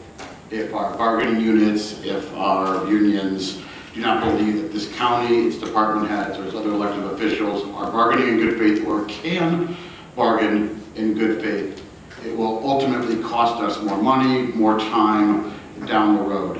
As such, I would like to amend this budget amendment to change the $1,012,102 to $457,088 to cover the FOP contract. Now, I have a question to the state's attorney here because I would also like to add a line that be it also ordained that this ordinance will only go into effect when the FOP contract has been executed and signed by both parties. May I add that condition to this ordinance, this budget amendment? Essentially, we're only releasing the funds from this if the contract is actually signed. It has been signed by the county board chair. Yes. I understand, correct? I think Mr. Feller's point is, can he make an amendment that includes a dollar amount and a stipulation that the dollars are allocated if and only when the contract is executed. Executed means signed by both of the chief electeds, the chairman and the sheriff. Is that correct, Mr. Felers? And can't imagine why you couldn't. Okay, then I would like to add that line as well, that this will only go into effect when the contract has been executed by all parties. So if I may, before we just get so we're clean and clear, the amount of your amendment, the dollar amount. It changes to $457,088 as is designated within the ordinance as needed for the FOP contract. Okay, so so the motion is for that amount and also for the stipulation that it be executed by the sheriff as well as the chairman. Yes, Carla? Showing the 2019 amount, not the 2018. The 2018 is 413,471. Thank you. Then I would like to adjust my amendment to 413 to what as Carla said there. Mr. Fellers has made a motion to amend the budget amendment to $413,771 and $413,471 for the fiscal year 18 FOP contract and stipulate that it must be a fully executed contract which includes signature by the sheriff. That is the motion by Mr. Fellers. May I have a second? It's by Mr. Jury. The item is before the board. The amended motion is before the board. Mr. Biondo. Thank you. Basically, I'm going to say the same thing I did before, and I also recommend the things that Mr. Schultz said, but I want to go back to this. Thank God for the transparency that we're getting here. 2017, we got down to $700,000 from going into having to borrow money to get this to get through this year, and then we wind up at $6.5 million. Now we're going to be at 2 or whatever, and I can guarantee you that next year I'm going to be sitting out there watching you guys borrow money to pay for this, and I'm just saying that 400,000. This we've never. I want to know, have we ever signed? Voted on a double one of these, where we voted it in, and and 400,000, 413,000. Every company I've worked for, if we laid off as many people as we did to get that money down. But I'm just saying that we cannot afford to spend $1 million, $500,000. We're already in the reserves. And that's what we'll wind up doing. We will spend reserves right out of this, and we'll push that $6.5 million down to where we will hit it for sure next year. So just a quick synopsis on the FOP contract. The board approved that negotiated contract with FOP. The FOP signed it. The board approved it, I believe 18-1, one absent. The dollars for fiscal year 17 have been appropriated for the raises for the FOP employees. The dollars for fiscal year 18, just so we're very clear on the floor, the sheriff has not signed the contract. His concern, and I'll turn things to Carla and or Sheriff's Department about why we're having this separate conversation, is the sheriff's not signed the contract. He says that in addition to the cuts that were given for fiscal year 18, the additional dollars that came into play with this approved contract are difficult for him to fit into his budget. That's the conversation to this point. There are conversations about the fiscal year 19 contract dollars that are for the fiscal year 19 budget planning process. We're only talking about this year, the amount's the 413. Carla, is there anything I'm missing just on straight financials or any implications? If the sheriff signed the contract without this budget amendment, what would happen to the If we raises? sign the contract, the raises would be paid, or the steps would be paid. Okay, so if he signed the contract, the individuals that have the money coming in this year would get the money. He's asking for consideration, and I'll turn it over to Sheriff just so we're clear. I don't want it misrepresented. He's asking for the dollars to do that, and in light of the budget. And if there's anything you'd like to add from the Sheriff's Department? Well, I understand what you mean, but I have to have that money moved over into my budget to be able to pay that. Right now, we currently don't have that money. As Mr. Viano said, we've taken a $4.3 million cut. We have to add the extra dollars to my budget, and I need that money moved over to my budget. This one and next year. If I could comment. Mr. Bianco. The sheriff's correct that you have to move the money, but you're going to get it from reserves because he's already used up his budget. But when we started 2018, the sheriff's budget was also $1 million in debt when he started. Now, he carried those people over into this year too, so now we're another $1 million. You know, it's going to carry over into 2019. It carried over from 2017. We didn't do anything then, it hits us again. So I'm telling you that we got to vote this down and say that, the people are going to get paid, but they're not going to get paid the raises because he hasn't signed the contract. Not because we didn't approve it. He just doesn't want to spend the money. It comes out of reserves. Just like it would have come out if he would have cut last year's budget by $1 million. To be clear, if the sheriff signs the contract, his people will get the money. If the board approves the dollars, then it would be there in the budget. That's what's before the board right now. Mr. Salgado, I saw another hand. Yeah, I just wanted a clarification. I think you kind of mentioned it already. So what Carla was saying is that if the sheriff signs it, they get paid, right? That's pretty much, so this budget amendment really would be null at this point if the sheriff would sign the contract, because obviously they would get their money. That's correct, but he says he won't sign it without the money being allocated. So I encourage that he signs the contract. I'm sorry, I couldn't hear you, Mr. So I encourage the sheriff to actually sign the contract so people can get paid their raises, I guess, is what I'm trying to tell. Any other comments? I missed a hand that might have been up. Maybe I'm mistaken. Mr. Jury. Thank you. Carla, if the sheriff doesn't sign it, what happens to the contract that we okayed? Could they take us to court? They'll file an unfair labor practice, and we'll all have to go to Chicago. Mr. Kerlinkus can probably detail it more, but we'll all go to Chicago I've been there and too. say why we're not paying the steps and. So in the end, we're gonna get a double whammy. I mean, because they'll win in court. We don't have any defense, no. Right, so I don't know. Thank you.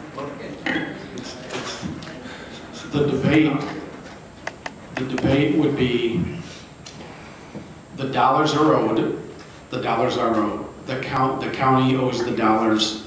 The FOP, when we had step 2 in the grievance is in process, they said, that's not our problem. That is the county, or the administration, the board, and the sheriff's problem.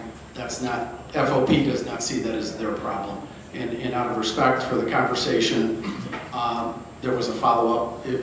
Somebody in the sheriff's department had their hand up. I just want to point out the fact that, point out that there's been a deficit carried over for numerous years, not just since 2014, December 2015.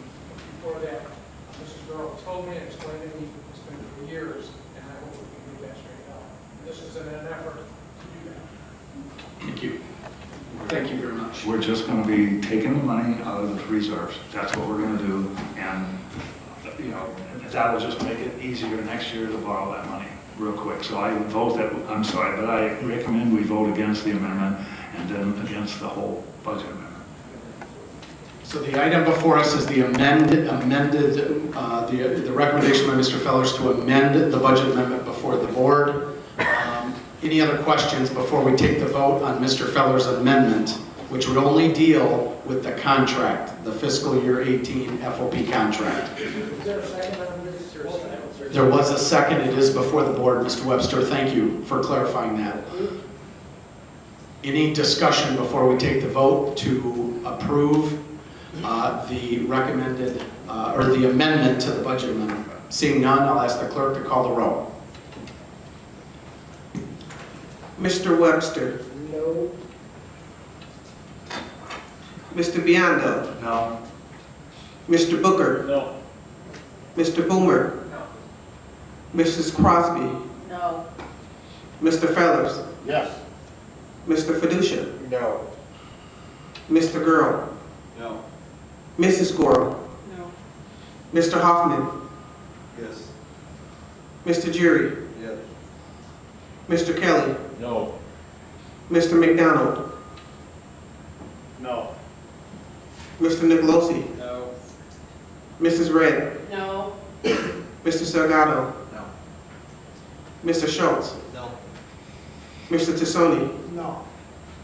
Mr. Westcott. No. Mr. Wilson. No. 17 no, 3 yes. Motion to amend fails. The item is then back before the board. We have a motion and second. It is before the board for action. Any discussion on the original amendment? Seeing none, we will ask the clerk to call the roll on the amendment. Mr. Westcott. Yes. Mr. Biondo. I'm always second. What can you listen? No. Mr. Booker. Yes. Mr. Boomer. Mrs. Crosby. No. Mr. Fellers. No. Mr. Fiducia. No. Mr. Girl. Yes. Mrs. Goro. Mr. Hoffman. Yes. Mr. Jury. Yes. Mr. Kelly. No. Mr. McDonald. Yes. Mr. Nicolosi. Yes. Mrs. Red. No. Mr. Salgado. No. Mr. Schultz. No. Mr. Tassoni. No. Mr. Webster. No. Mr. Wilson. No.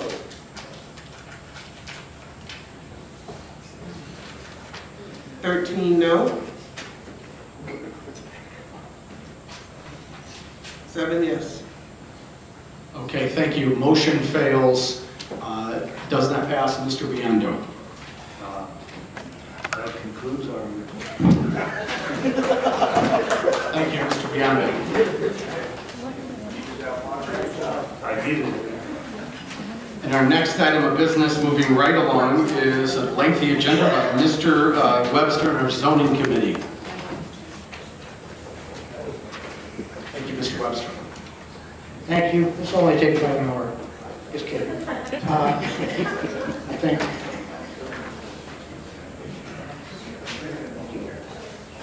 The zoning committee has 5 items on their agenda this evening.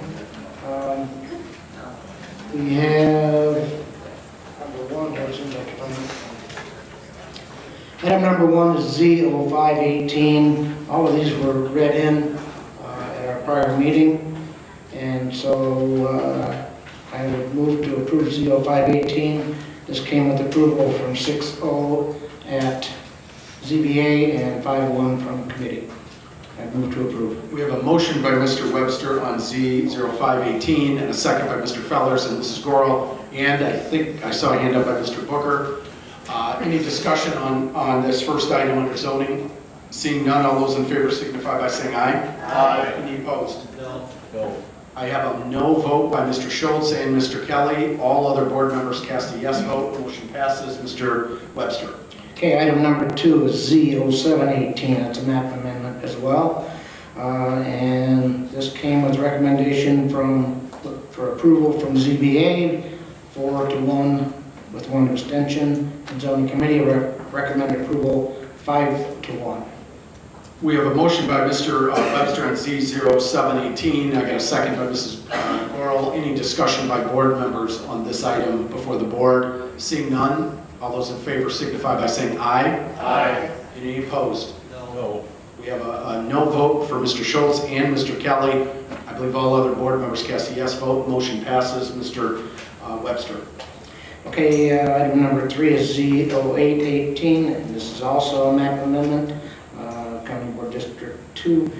This comes with motion to approve failed at ZBA 3-3, and at zoning committee it met approval 4-2. And move to approve. We have a motion by Mr. Webster to approve Z0818, and I got a second by Mrs. Gorel and Mr. Fellers. No second by Mr. Fellers. He has a question. Now that the item is before the board, Mr. Fellers. Thank you, Mr. Chairman. I'd like just to clarify something. I actually voted to approve this at the zoning committee. However, having spoken more with Mr. Webster about this and other members of the zoning committee, I feel that I didn't fully understand sort of the implications of this. This is what we would call spot zoning. It is not consistent with the future land use and basically carves out a rural residential area in a sea of ag, which is specifically what our 2030 plan is intended for us not to do. So as you look at this, consider this as this would also not have come with a zoning recommendation as well. Thank you, Mr. Fellers. Were there any other questions or comments by board members?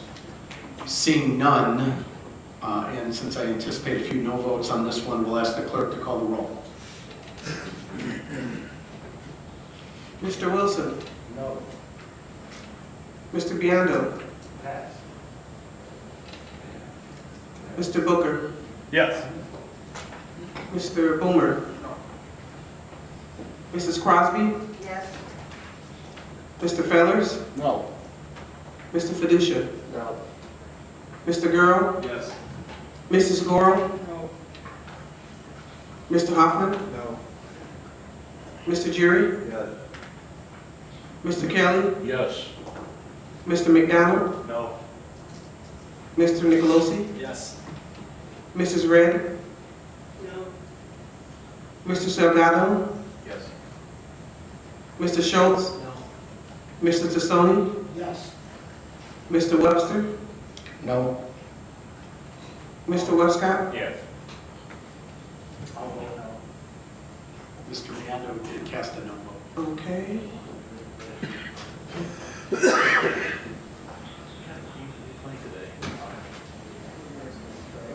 11 yes, 9 no. I'm sorry, 11 no, 9 yes. Okay, motion fails. Motion fails. So now I understand what you were doing, Mr. Biondo. You were seeing which way the chairman of the committee voted. Okay, Mr. Webster. Okay, Mr. thank you. Item number 4 is Z1018, also a map amendment. This is County Board District 1. This came with approval, excuse me, the motion to approve failed 2 to 3 to 1 at Zoning Board of Appeals, and with Zoning Committee, it met with approval 6 to zip. So I would move to approve. We have a motion by Mr. Webster to approve Z1018. I have a second by Mr. Fellers and Mrs. Gorel and Mr. Salgado. The item is before the board. Our esteemed attorney has informed me that this will require 15 votes. ZBA, yes, it was 2 to 3 to 1, so that was a failure, yes. And because of that, it'll require a 15 vote, affirmative vote to pass this item, just so we're clear on the floor. Any questions by board members? Seeing none. Oh, yes, sir, Mr. Schultz. Thank you, Mr. Chairman. Just a quick comment. I have some concerns about the solar farms. That's why I've been voting against them. I don't think we've adequately prepared in our own ordinances for the restrictions that should be placed on these solar farms, in large part because of the recommendations of our own Farm Bureau. But in this case, because it's located, as I understand it, in a quarry, it is not available for ag use, and that's why I'll be voting in favor of them. Interesting. Thank you very much, Mr. Schultz. Any other discussion or comments by board members? Move to approve. No, we got the motion in a second, so the item is before the board, so we're good on that. We're ready to take a vote. All those in favor signify by saying aye. Aye. Any opposed? Motion passes unanimously. Thank you very much, Mr. Webster. Thank you. Just like that, we're on item number 5, which is Z1218. That's also a map amendment. This too is in County Board District 1.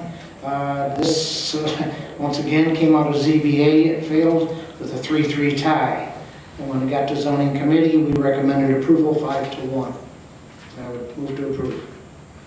So we have a motion by Mr. Webster on Z1218, and I got a second by Mr. Fellers and Mr. Salgado. Any discussion by board members on this final item of zoning before the county board? Seeing none, all those in favor signify by saying aye. Aye. Any opposed? We have a no by Mr. Schultz and by Mr. Kelly. All other board members cast a yes vote. Motion passes. Mr. Webster. Okay, that's the end of that. I just want to announce that the next Zoning Board of Appeals meeting is July 17th. And they have 4 items on their agenda. And following that, the Zoning Committee will follow up Wednesday, July 25th to deal with what they did. Thank you.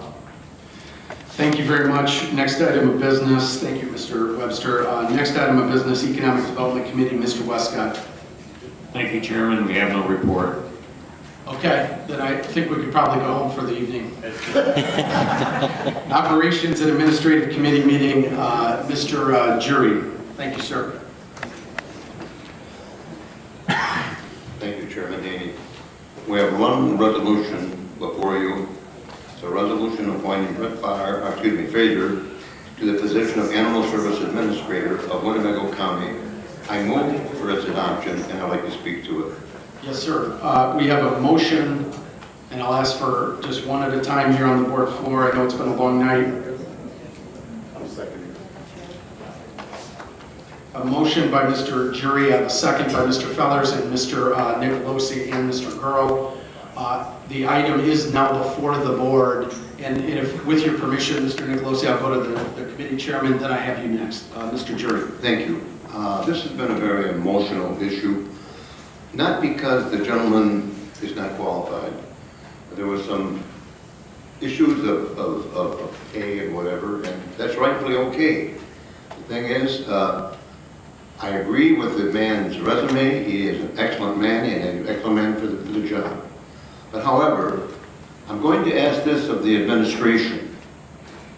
Because we've heard so much about him, and good as he is, and I believe that, I think we need quarterly reports coming out of the animal shelter when he took office, and each quarter how it's changed.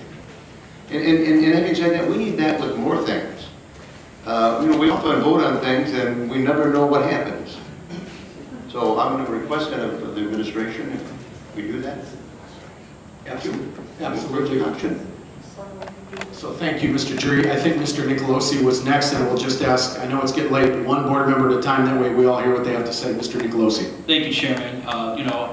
I've been on record voting against in the committee because I would have loved to see more time. I do think this opens up some questions for the operation committee in terms of, examining procedures and hiring, how we're going to do that and pay, things like that, so the board could just be better watchdogs for the taxpayers. However, that being said, now that the vote is upon us and we've had plenty of time to think about it, or this meeting, I am going to change my vote because after all, this is about the animals and we need to do what's best for them, and that's what's nearest and dearest to me. So I will be voting yes for this. Thank you. Thank you, Mr. Nicolosi. I see a couple hands, and I apologize if I go out of order. I got Mrs. Red, then Mr. Wilson, then Mr. McDonald. Mrs. Red. Thank you, Chairman. I'm going to change my vote as well because it's all about the animals. There's some things I don't like, but I'm going to have to look over that at this time. Thank you. I would just say this, and I don't want to speak for Carlo. I think he's done a nice job in this process. If you guys, I think if we do approve this gentleman, I think we get behind him, and I think he's going to do a great job. And I do think he will have a great relationship with this board, the way a number of our folks are trying to communicate through our committee process and with the board directly. I don't have any concerns that a year from now, this guy's going to have a good relationship with the people before me. Mr. Wilson. Thank you, Mr. Chairman. With no disrespect to Mr. Frazier, I will not support an individual who has come to the county board for approval without interviewing a minority for an open position, job. There's no reason we cannot do this. The last administration did, and we started making gains, significant gains, as it relates to minorities being hired. Again, no disrespect to the man. He's got everybody else's vote except mine, and mine is for principle. Thank you very much, Mr. Wilson. Appreciate your comment. And if I may ask, just to put this on the record, did any minority candidates apply for this position, Carl? If any minority candidates would have applied for this position, would we have interviewed them? Okay. We do, though, I think we had a great conversation this afternoon, and I want to thank Mr. Jury for a pre-board meeting, pre-committee meeting on that particular topic, and we do have some room for improvement in terms of inclusion in increasing diversity numbers at the county. And this vote aside, I think that should not be a topic that goes away anytime soon.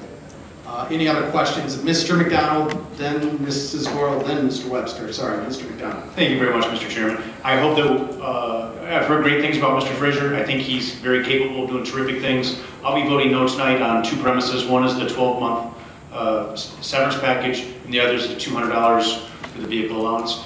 Other than that, I think he's a terrific pick. So my no vote for tonight isn't a reflection of his capabilities or qualifications. It's the baggage that we're going.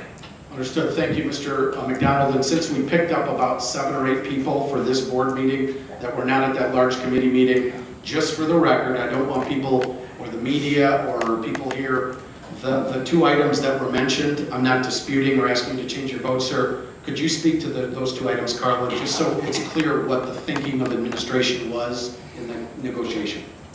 Mr. Frazier was involved in the consultation that Best Friends conducted. In that, one of the focuses was that the city potentially may not continue to pay us to enforce their ordinances. So he was aware that there could be a drop in funding. He asked for a 12-month severance only if we eliminated the position or excused him without cause. I don't expect that to happen, so I was comfortable with that. I think he's capable, but if he's not, we are able to dismiss him with cause without the severance. The $200 monthly allowance is for his business travel around the county.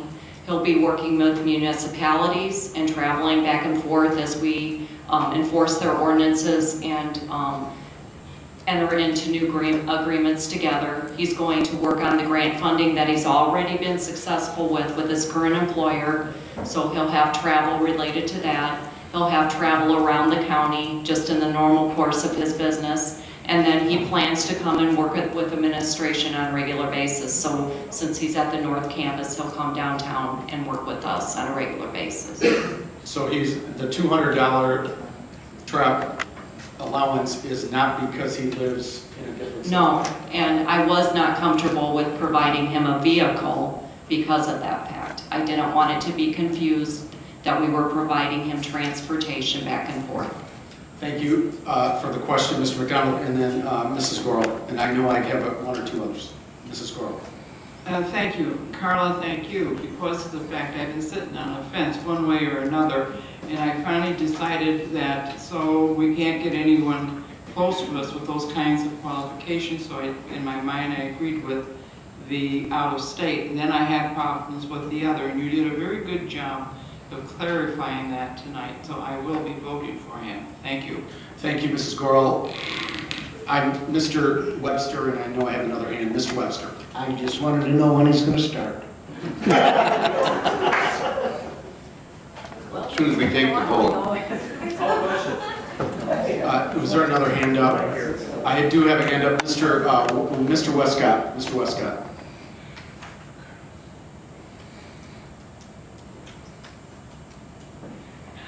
Thank you, Chairman. I am going to vote yes on this with reservations, and I'm going to take a really close look at who he hires. Thank you. Okay, thank you. And I know that this person will report to Carla in our office, and she's doing a really good job of keeping an eye on our department leadership and making sure everybody's accountable there. Mr. Salgado? Yes, I just want to make a couple comments. Number one, I want to thank Carla for taking the time and administration for doing that. I don't have any issues with the process whatsoever. However, there's been discussion about residency and some other things that came up, the negotiation of the salary, you know, and the compensation package.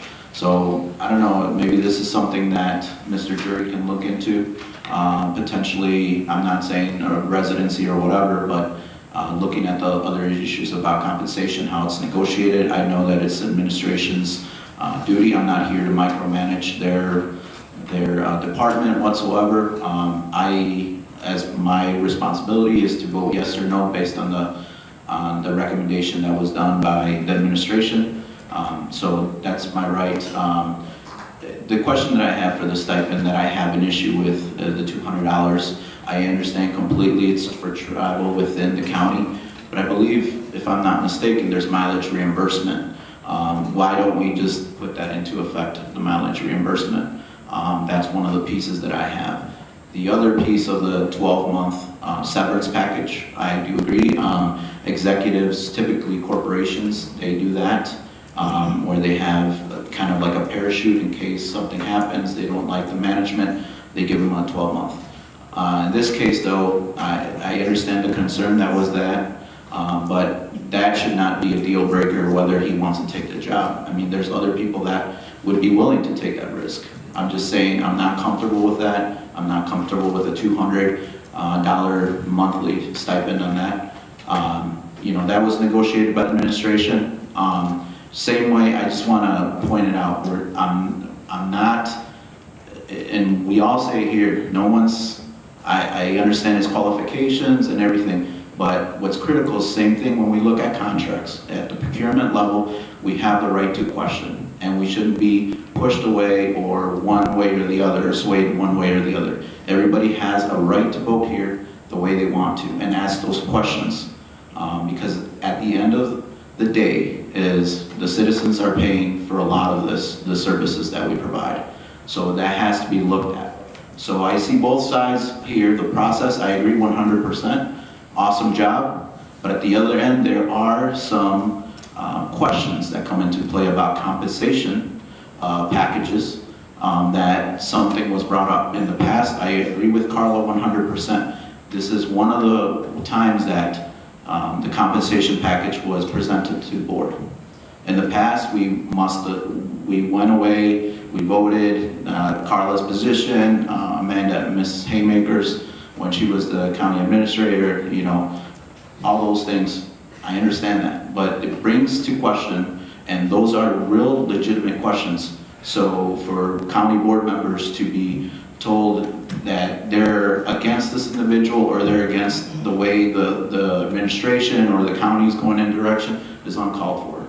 I just wanted to bring that up because it gets in the weeds there. And I just want to say that it's not out of due respect to the individual Frazier that's going to be the new county animal service guy, but it's a simple fact that we're trying to get to the bottom of this. And so I recommend Mr. Jury to look into it, to bring some of these issues when hiring, because it's our responsibility to approve those individuals at the county level. So we have a right to do so.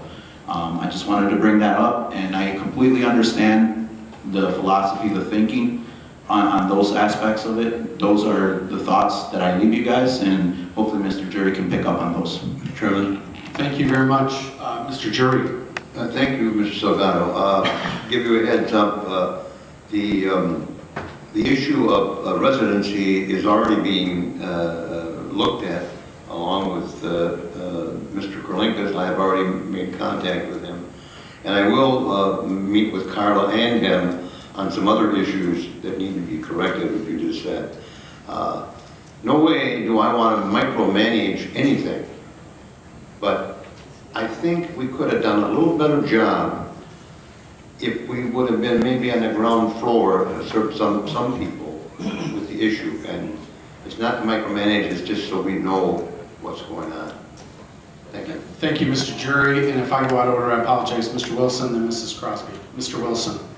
Thank you. I'd just like to make mention of this, and that's, this area has been criticized because we don't have people with 4-year degrees. Again, no disrespect. My intention, until I'm off this board, if we can't go out and find somebody that look like me or Mr. Salgado, shame on us. I will be voting the rest of the year until you have shown me something different on anybody you bring to this board for me to vote on. Thank you. Thank you, Mr. Wilson. Mrs. Crosby. You know, I support this individual. His salary is within the range of all the other administrators. He's qualified, and if we really want to serve the citizens of Winnebago County, they've been paying for a service that they haven't been getting. And this individual can bring new light and a fresh set of eyes and correct many things that have not been done correctly at Animal Services. So I fully support him, and we would be foolish not to approve him. Thank you, Mrs. Crosby. Any other comments by board members? Yes. Yes, sir. One last time, I would encourage all of you to vote for this man, even though, take a deep look at it. He is the most qualified individual. Put our differences aside. And like I said, we're going to meet with Carla and Mr. Haney.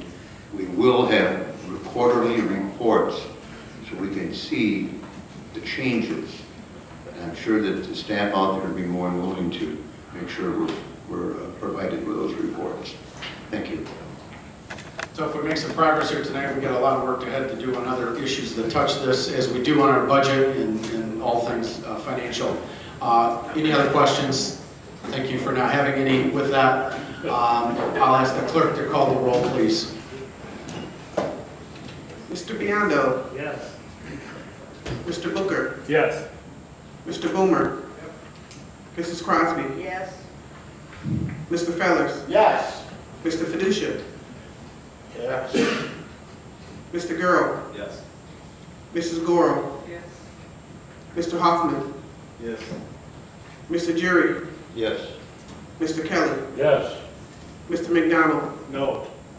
Mr. Nicolosi. Yes. Mrs. Red. Yes.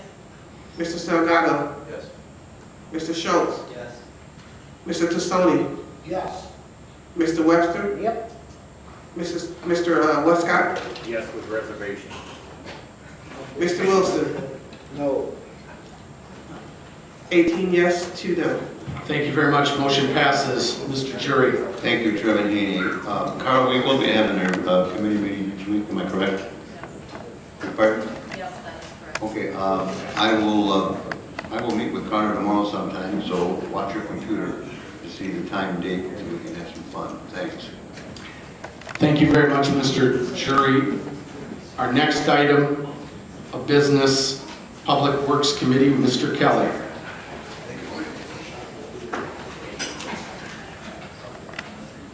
Home stretch, everybody. Thank God I've only got 3 items.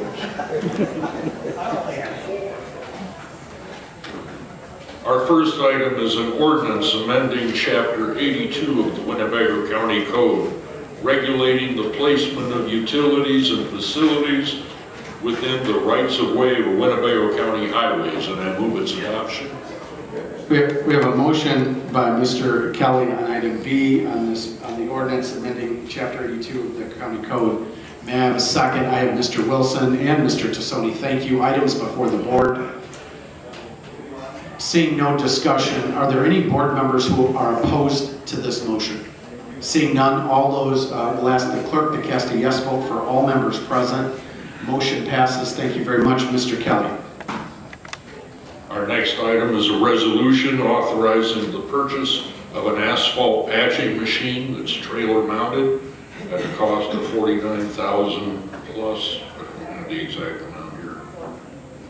$49,781. So we have a motion by Mr. Kelly on resolution authorizing the purchase of asphalt patching machine. Second by Mr. Tassoni and Mr. Salgado. Any discussion by board members? Seeing none, all those in favor signify by saying aye. Aye. Any opposed? Motion passes. Thank you very much, Mr. Kelly. And our final resolution is authorizing the execution of a vehicle leasing program with Enterprise FM Trust for the leasing of light trucks and vehicles, and I'll move its adoption. We have a motion by Mr. Kelly on item D, resolution authorizing the execution of the master equipment lease agreement with Enterprise. May I have a second? I have a second by Mr. Salgado, Mr. Gurl, and Mr. Tassoni. Any discussion on this final resolution, item D? Mr. Jury. Thank you, Chairman. I think this is an excellent deal.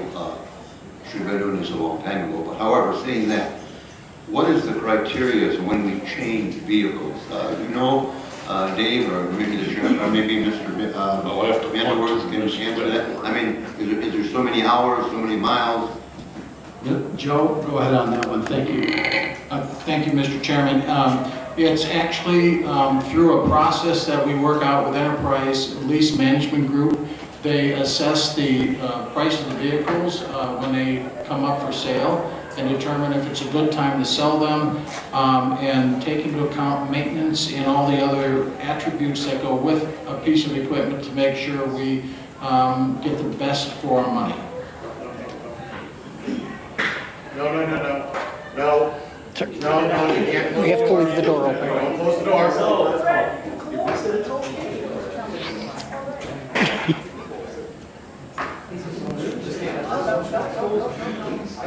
Okay, thank you, Joe, for the comment. I just lost all train of thought there. Mr. Gurl. Thank you, Chairman. I brought this up at our joint caucus meeting here about the enterprise rental agreement here with the Public Works. This is something over 10 years that will save the Public Works Department on just 24 vehicles, $370,000. That's just 24 vehicles now. Enterprise said they can do this for heavy equipment, fire trucks, police vehicles. This is something that we should be looking at with our Sheriff's Department fleet, our administrative fleet, whatever it may be in the future. But this, just for 24 vehicles, $370,000. Now, if you look at all the Sheriff's Department vehicles and all the support vehicles that go along with the Sheriff's Department, we're talking lots and lots of money that could be saved for this. So I would really implore the administration and the chairman's office to explore with Enterprise just exactly what our options could be with other vehicles. Thank you. I appreciate your comments, and I agree that was a great process there. If we could just have the floor here real quick. I have one last comment, I believe, by Carla. We have looked at it. We just don't feel it's the right time with the current vehicles that we do own, but we have looked at it. Good points all the way around. Any other questions by board members? Seeing none, all those in favor signify by saying aye. Aye. Any opposed? Thank you. Motion passes unanimously. Mr. Kelly. Concludes my report. Public Safety Committee, Mr. Fiducia. Now, No report. Any unfinished business or new business by the board? We'll have Mr. Fellers, we'll have the floor, please. Thank you, guys. I'll be real quick. Just new business. We're going to go all the way back to the beginning of the meeting when we talked about rail service in Northern Illinois. I have a resolution to put that on the ballot. I hope this will be assigned to committee ASAP so that we may vote on it next board meeting. I will submit it to the clerk right now. It simply states, shall the state of Illinois pursue reinstating passenger rail service to Northwest Illinois from Chicago to East Dubuque? Yes or no? We'll send that to the zoning committee, and I'm sure Mr. Jury will be thrilled with that. With that, I'll take a motion to adjourn. Mr. Wilson, a second by Mr. Gore. All those in favor signify by saying aye. Aye. Have a great night. Thank you, everybody.